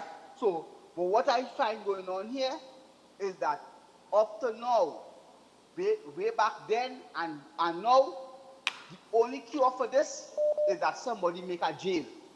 Because this is going on from, as you say, time memorial, right? That the plane goes in, goes out. Tit for tat. And I come in, and as you mentioned just now there, I eat a food concept.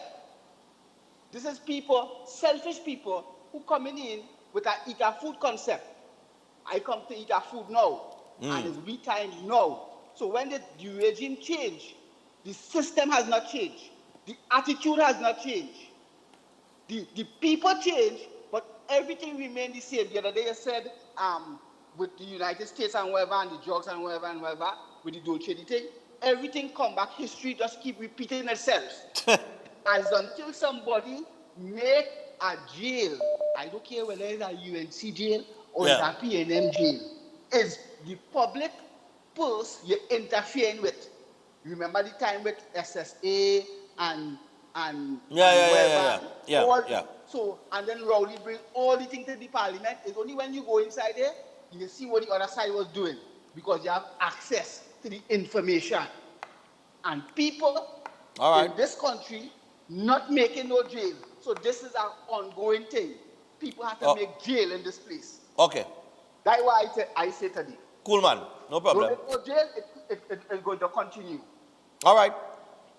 Yeah, I think that you're at the point where if you're uncovering all of this mismanagement of public funds, that a man could be handpicked and just given $72 million to take on a project that he's probably not qualified to do. Come on, at some point in time, you had to break the camel back, you know. Morning. Pleasant good morning, Stefan. I showed this morning. You see the youths and them watching the politicians and them. And as long as a politician not making a jail, then it will always have chaos. And the PNM right now, that is the plan to cause chaos. Thank you. All right, no problem. I'll see if I can squeeze maybe two more. Hello, good morning. Morning. Yeah, morning. Go ahead. During the elections, the PNM was saying that where they will find the money. So the government is showing whether they come with an innovative way to have a PPP, which part the contractors will now finance that. And this is embarrassing them because they're finding the money. They have innovative ways of doing things. On another note, Marvin Gonzalez is calling for the end of the state of emergency. It has shown that crime is down because of the state of emergency. If you remove the state of emergency, what happened to crime? Wouldn't it skyrocket again? So the PNM is on a roll to see how they could embarrass the government and to stop them in the tracks from now making progress without spending state funds. And this is the problem.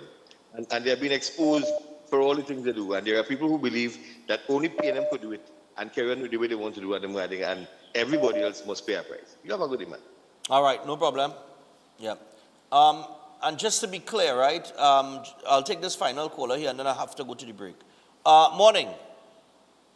Thanks, Stefan. My problem with all what he said there, and he's saying his facts, he ain't coming outside and say it, he calling names. The other thing is, he said a billion house to be sold on the open market. I remember hearing Alan Roberts condemning Gonzalez from St. Vincent and the Grenadines from purchasing a GC house, and the answer to that was, it was sold on the open market. So are these houses that he say, the people who build in the house don't have the deed for the land, but they build in the house, and it's only when they sell the house they will be compensated the money. Yeah, I don't understand that part. So if I buy one of the houses, which is leasehold land, is freehold land, will I be getting a deed? Explain that part. No, you're getting, the owner, listen. All right. Landmark TT makes the land available to the developer. You following me? I hear you, yeah. Right. Listening, yeah. So I am Landmark TT and I come to you and I say, Unity, I have this piece of land here. You could develop and build houses, right? How much ever houses you have to build. Right? Now, no title is given to you. You're not getting no deed for the land. The land belongs to the state. That is state land.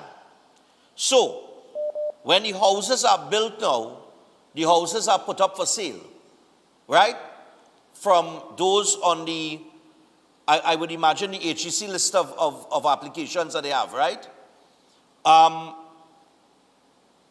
When the house is sold now, right? The developer gets their money and Landmark TT gets paid for the land. Yes, Landmark TT get paid for the land. I buy the house. Who getting the deed for the land? If the government come in to tell you it's leasehold land, it's freehold land, I will what you find out. getting? Okay, I could find out that for you. That is not a problem. And then anybody from up the Caribbean could come and buy one of these houses as well. No. It's sold on the open market. I don't believe so. When Gonzalez' wife and children buy a house in Cocorito, whoever it was, they say the house was sold on the open market. That is why they had access to buy. All right, well, I will find out. If he come in the parliament and saying these houses will be sold on the open market, who's stopping foreigners from coming and buying? I will find out that for you. I will get that information for you. All right, we'll clear up that. Nice yeah, all right, no problem. Yeah, man. I'll see what I can find out about that. But obviously, look, there is no taxpayers' dollars. So I am Landmark TT. I say, look, I have this piece of land here. You are a developer. You are one of them that put in a bid and said that you could, wherever. Right. You get through, you go through the OPR, you register on the OPR, everything. So you go through the legitimate process. The developer has to finance the project themselves. All right? So they now have to go to the bank or wherever and get the financing to build the houses. Right? So of course, the awarding would be along the lines, I would imagine, of the developer being able to access those funds in order to build those houses. And once they complete the project, those houses go up for sale, the houses are bought. I would imagine that applicants will have to go through the mortgage bank or wherever, and they will get a loan or whatever through that, and then Landmark TT is paid for the land, the developer is paid for the houses, and you have to make your payments on you have to pay your mortgage every month or whatever the case is, whatever the agreement is with the mortgage bank, and you make your payments until you pay off for the house and whatever. As it relates to the deed, I will find out that, and in terms of the sale on the open market, as to who is eligible, I will find out that as well. All right, just give me today to get some clarification on that. All right, so with that, we're 16 minutes away from the hour of 8 o'clock. I have to go to the break because we got 15 minutes Ignite. So stay tuned. We'll be back after this.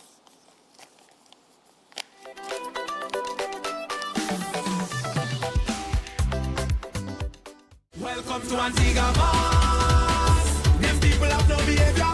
They have no behavior. Welcome to Antigua Mass. Clear out how you know it's danger. How you know it's danger. When it comes to mass, it was that layer. Every day at the castle, long before we open our doors, our work begins. Our famous seasonings are mixed in advance. We select our fresh chicken parts and prep our delicious sides. Then we fire up the fryers and rotisserie oven. Everything is made with tasty local herbs, spices, and the same long-loved recipe since 1968. So, when you come in, remember that we uphold our culture and our taste just for you. We are your Royal Castle. At Adams Optical, we care for your vision with everything from stylish frames, contact lenses, and sunglasses, starting at just $595 to advanced eye care services. We also diagnose and manage conditions like glaucoma and cataracts with our in-house ophthalmologist. Additional services include OCT, VFT, and cataract surgeries. Visit us at San Fernando, Chaguanas, or Rio Claro. Concerned about the safety and security of your property? Then look no further. At Electromatic Gate Systems, they specialize in fabrication of gates, fencing, and much more. They also provide remote control access for sliding and swing gates and garage doors for residential, commercial, and industrial use. Have a design in mind? They can fabricate and motorize it into reality. Why choose them? They supply Italian-made motors backed by 10 years warranty, and you can ask about their lifetime warranty packages. Electromatic Gate Systems remains the sole authorized distributor for ProfoundNet throughout the Caribbean. Don't compromise your security. Contact them today at 333-GATE. That is 333-4283. Find them on Google, Facebook, Instagram, and TikTok, or visit their website at www.electromaticgates.com. Their team is standing by to assist. Attention all bakers, doubles vendors, roti makers. Try Chic Leisha high quality unbleached bromate free all-purpose and whole wheat flour. Bleached flour and bromate flour is treated with chemicals that can cause cancer, and this is banned in Europe and many other countries. Chic Leisha flour offers a healthier option, being that it's unbleached and bromate free. It also has a finer grain and a softer texture, lower priced and conveniently packaged in 2 pound, 2 kg, 10 kg and 25 kg bags. Available at groceries and supermarkets. For wholesale and retail prices, contact Chic Leisha Limited at 665-3336 or 480-8715 or visit them at Warrenville, Canupia. Chic Leisha Limited. Quality you can trust. Feeling distance in your relationship or sensing someone interfering between you and your partner? Connect with Pandit Anirudh, known for powerful and result-oriented love solutions. His effective love spells have helped many reunite with lost partners. If you face family conflict, marriage issues, negativity, or financial stress, his strong mantras bring quick relief. Know what lies ahead in your love life and future through powerful astrology readings. Many lives have changed. Now it's your turn. Contact +1 868 278 0399. Eden Heights Clinic is one of the most advanced state-of-the-art alternative clinics in the Caribbean. They offer a dynamic combination of life-changing treatments, including prelozone therapy, live blood analysis, halotherapy, limb backing, nutritional programs, colon hydrotherapy, weight loss programs, oxygen baths, and more. Their professional doctors, Drs. Carlos Navarro, Bronwyn Navarro, and Brian Thompson provide consultation services in areas of diabetes, detox programs, arthritis, sports injuries, heart disease, high blood pressure, persons suffering with knee, shoulder, and back pain. At Eden Heights Clinic, they understand that your health is your wealth. Get in touch with them to determine which service is the right choice for you. Visit them at any one of their 3 locations at 13 Montague Avenue, Twin City, at 41 Ramsaran Street, Shoguanas, or give them a call at 640-8985 or 613-7571, or send them a WhatsApp to 493-9196. Eden Heights Clinic is your right choice. Greetings to you all in the wonderful name of our Lord and Savior, the sweet rose of Sharon and the Prince of Peace, Christ Jesus. I am Ezekiel Johnson Fort, and I am pleasured to inform you of the newest branch of the Christian Union Church, Trinidad and Grenada District, San Juan Revival Ministries. If you are desiring prayer, healing, or that closer connection to the Heavenly Father, then the place to be is at San Juan Revival Ministries. And allow me to ask you one question. Are you living a life without Jesus Christ? Do you desire freedom from spiritual bondage? Then the only solution to your problem is Him. In the book of Matthew, chapter 11 and verses 28, it says, "Come unto me, all ye that labor and are heavy laden, and I will give you rest." And this is mostly speaking to those of you who are Christians and you might not have a place to fellowship. Come. Fellowship with us at the Christian Union Church, San Juan Revival Ministries. Come, be edified and equipped by the Word of God, preached by the man of God, Senior Reverend Bishop Dave Donation. You will be empowered by the move of the Holy Spirit of the living God. Come and be comforted. If you desire to be an environment that shows compassion and care for your spiritual needs, growth, and development, then fellowship with us at number 1 Bagatelle Corner, Saddle Road, every Sunday morning at 10 a.m. to 12 noon. I look forward to seeing you there, and God bless you all, and may the peace of our Lord and Savior, Jesus Christ, be with you now and always. God bless you all.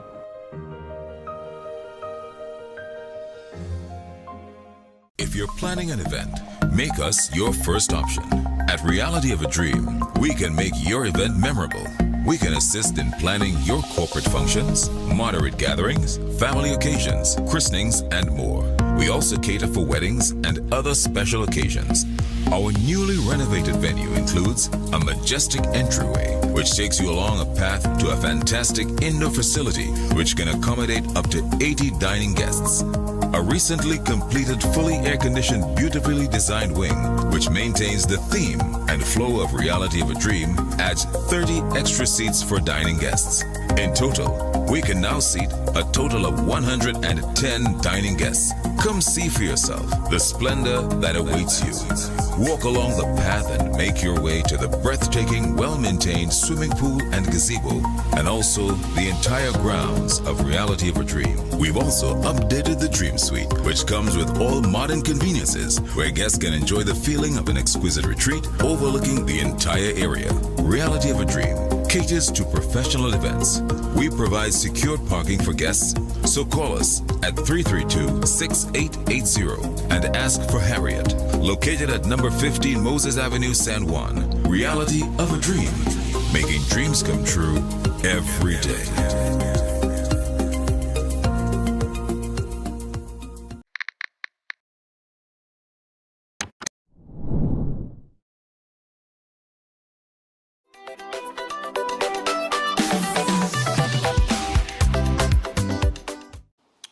All right, so we're back, and we have Edenites with us. Dr. Thompson is here.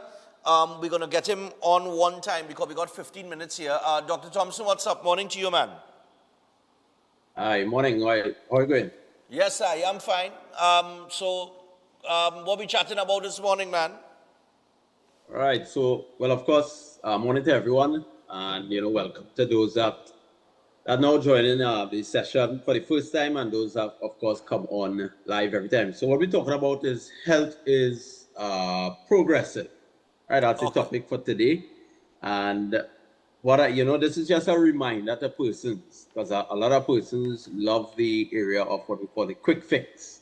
And as you actually start in life, right, you start as a baby and you grow until basically you get older. All right, so you have to be really mindful of that, and once you're mindful of that, you will take your time and you work your way to better health. So, as I said before, everybody tend to want, let's say most people tend to want instant results. The only instant results that you tend to get is when, let's say, when you do a blood test, or maybe when you do some type of injection that is actually designed for that, you might actually get instant results. But even in the case of even sometimes certain medications as well too, they work over a period of time.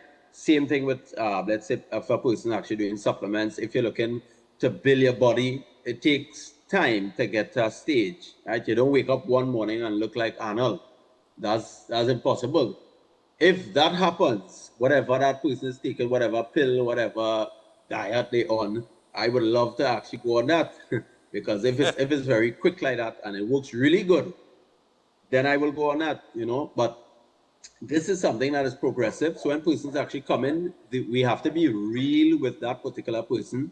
Sometimes they come in and they want results within 2-3 weeks. I'm not saying that actually cannot happen, because we do have persons like, let's say, diabetics, hypertensive patients, or persons who have high blood pressure.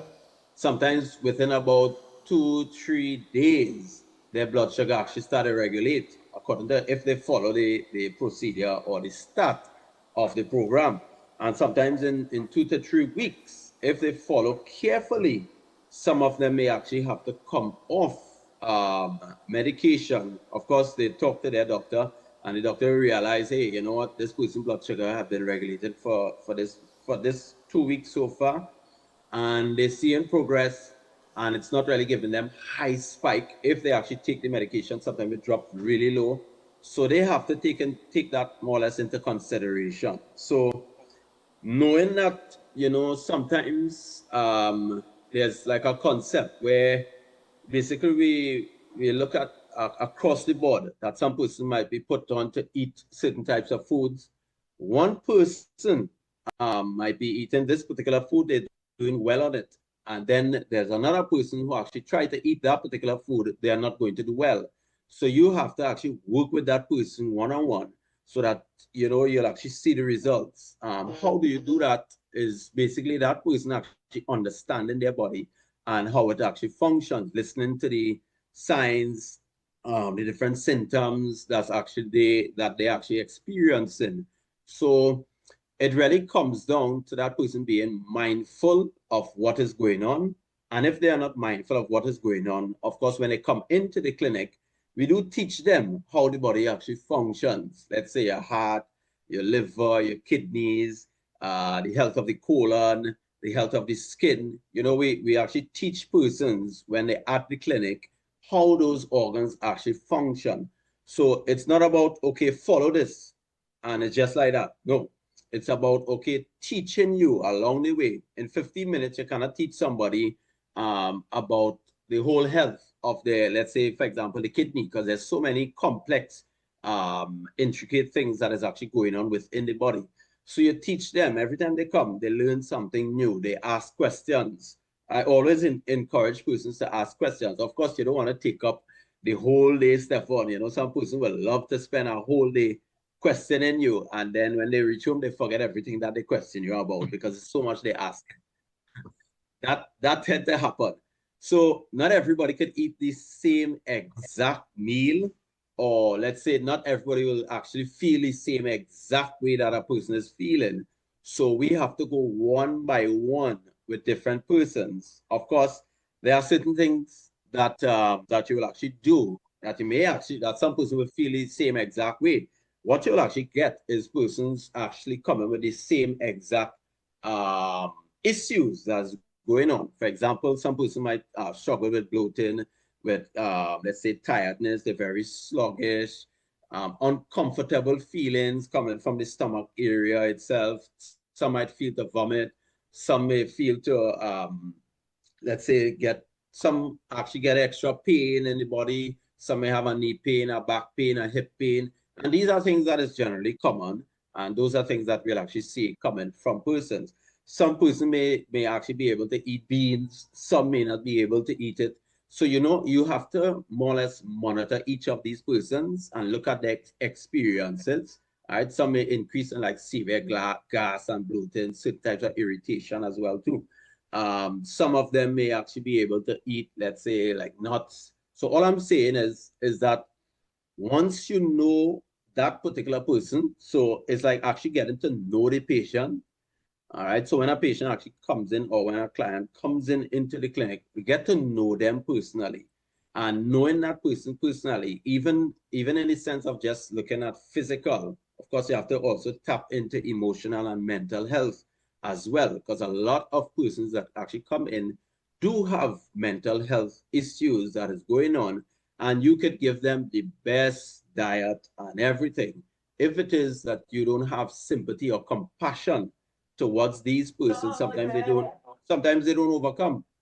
And that's something that we also pay very close attention to as well. So in other words, health requires observation, and it of course requires wisdom, and it requires things like consistency as well.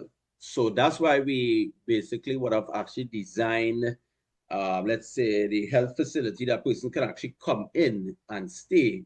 Sometimes stay about a week, 2 weeks, 3 weeks to a month. Persons can actually do that. That actually gives us the advantage of the observation, of course, the wisdom that is required for this particular person, and help us to be consistent with giving them a proper, let's say, a proper meal plan that is required at that particular time for that particular issue. So you may have a digestive issue, you might have stress, you might have, you know, poor sleep itself, your activity levels might be low. Some people have emotional stress, they have gut health that is actually going on. So we also look at the food quality of that particular person. And because the wellness center is more or less designed for that, we are able to actually push them into that particular area, right? Another person might have to stop, let's say, all dairy altogether.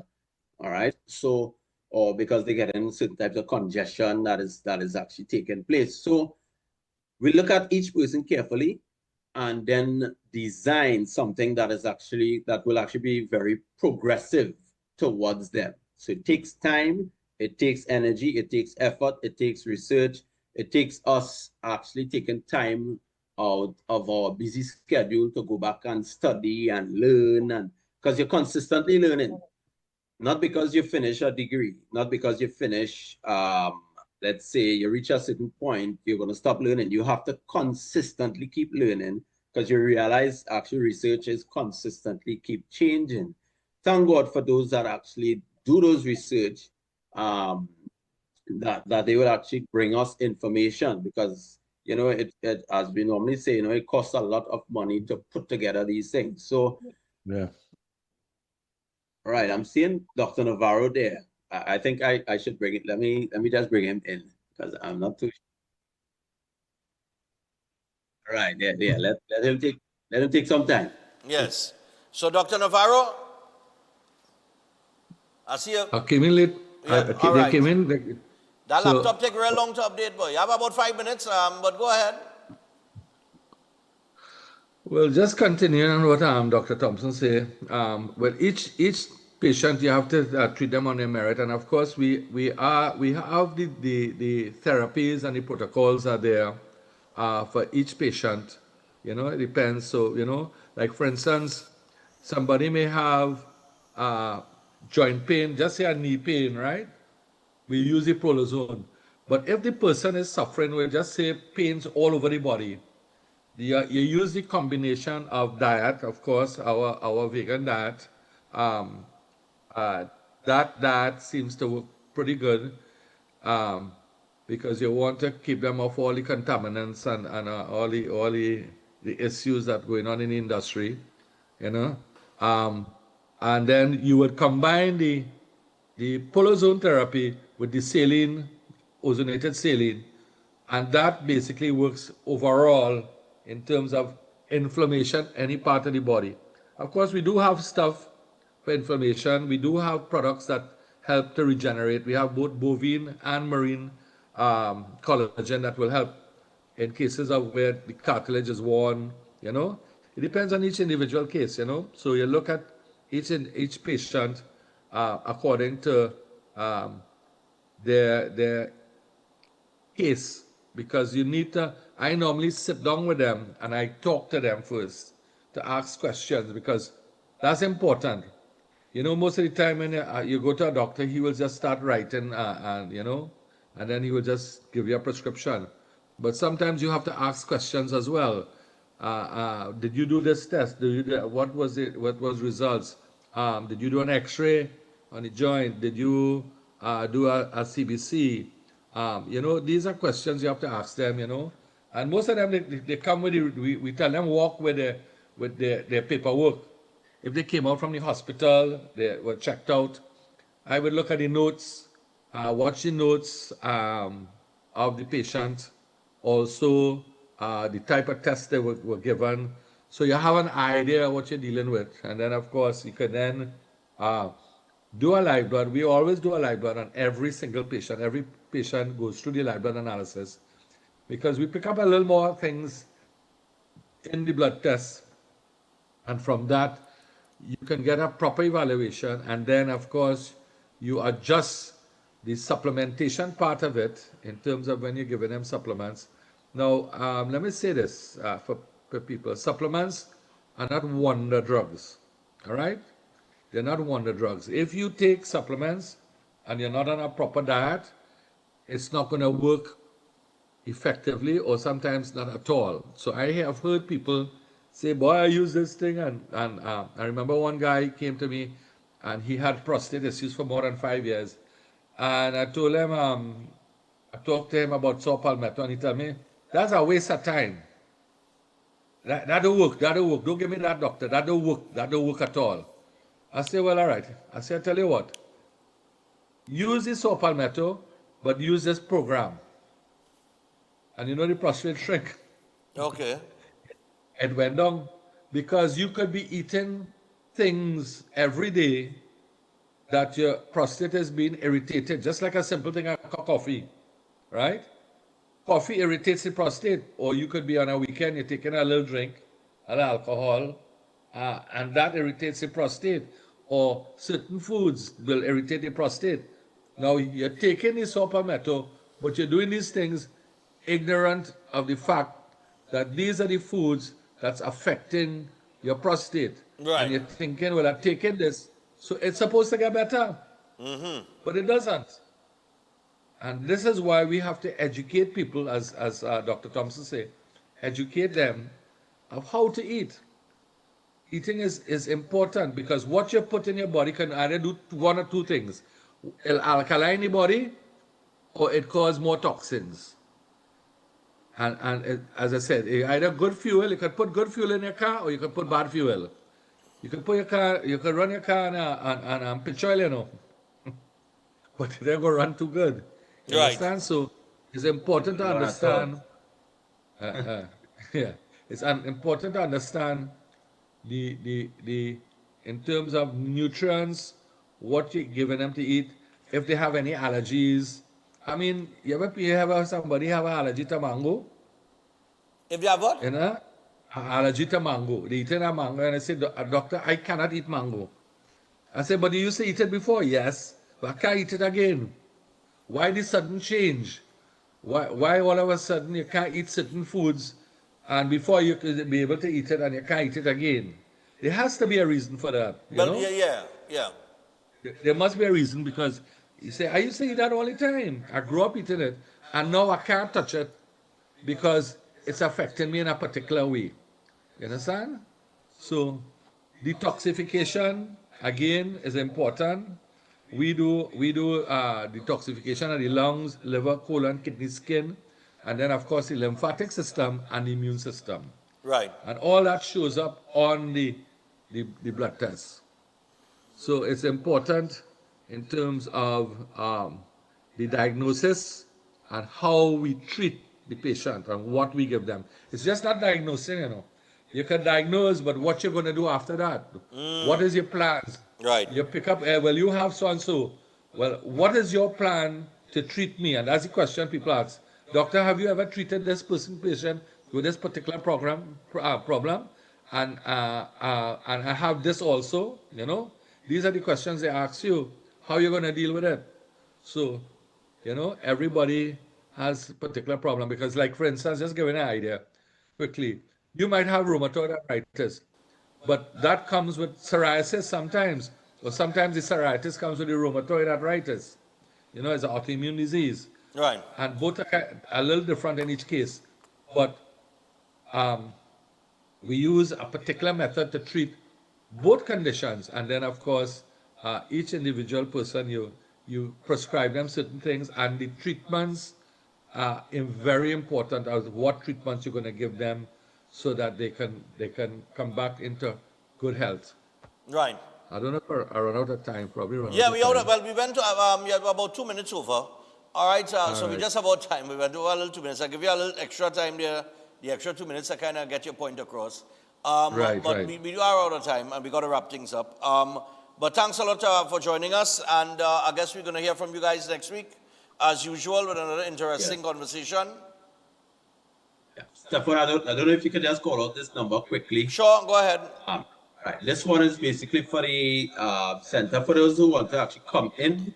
All right, you can WhatsApp 376-6714, 376-6714. All right, and that's for the I call it the Lifestyle Health Center. All right, so you can WhatsApp if anybody would like more information on staying at the clinic.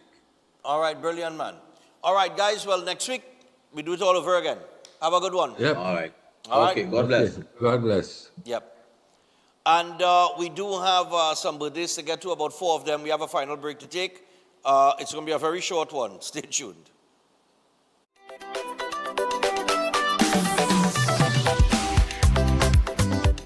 Eden Heights Heights Clinic is one of the most advanced state-of-the-art alternative clinics in the Caribbean.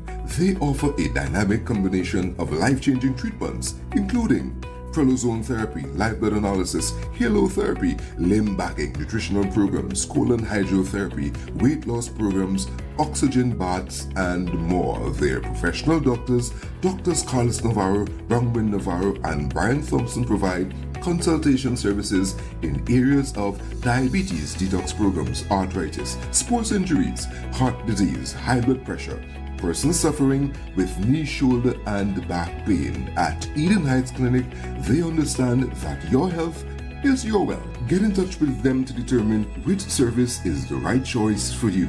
Visit them at any one of their 3 locations at 13 Montague Avenue, Twin City, at 41 Ramsaran Street, Shoguanas, or give them a call at 640-8985 or 613-7571, or send them a WhatsApp to 493-9196. Eden Heights Clinic is your right choice. Welcome to Caribbean Tourist Villa, your home away from home in the heart of Port of Spain.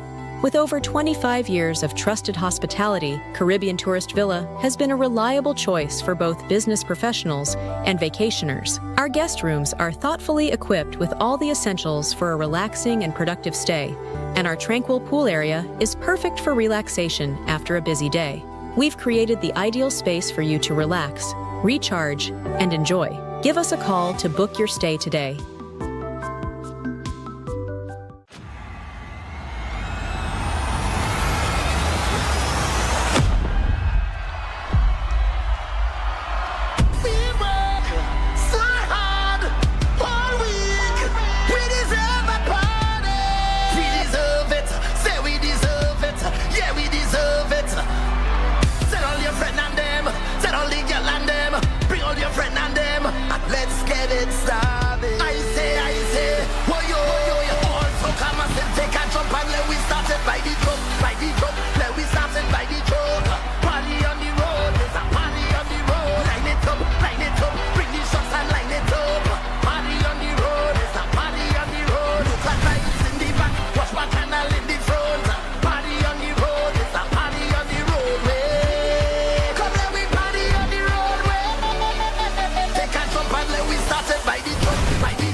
Master Ganesh Bhargav offers powerful guidance for all kinds of life problems, doubts, confusion, protection needs, and clarity. His astrology practice comes from a powerful ancestral tribal lineage with over 500 years of astrological and spiritual practice. Bhargavji does not dominate or pressure clients. Instead, he focuses on fixing problems with care and balance. His reunion love spells and death reversal spells are designed to restore harmony and provide lifetime protection. This is not individual effort alone, but collective spiritual power working for you. Many clients notice strong positive changes within a few sessions. Call +1 868 347 2350.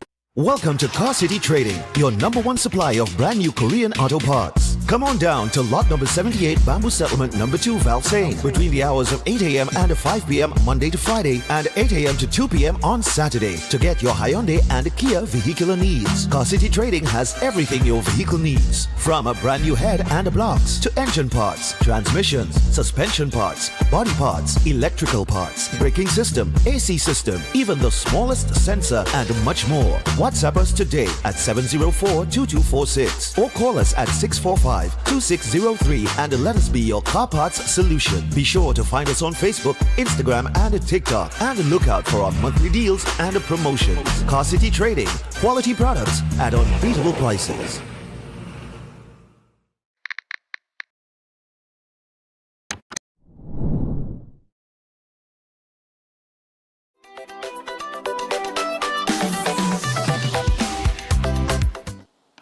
All right, so we're back. We got 4 birthdays. Let's get to them very quickly, and then we are out of here. Happy first birthday to our precious gift from God, our beloved grandson, Matthias. May your life always be filled with love, laughter, favor, and God's endless protection. You share this beautiful day with your grandma, Tara, and that makes it even more special. Happy birthday to the best mom and grandmother anyone could ever ask for. Your love, strength, and care are such a blessing to your children and your grandchildren. So, happy birthday to going out to Matthias. Nice one. Also, happy birthday to Chantel Govaya. Wishing you lots of love, good health, and prosperity in this new chapter of life from your mom and the rest of the family. So, Chantel, happy birthday to you.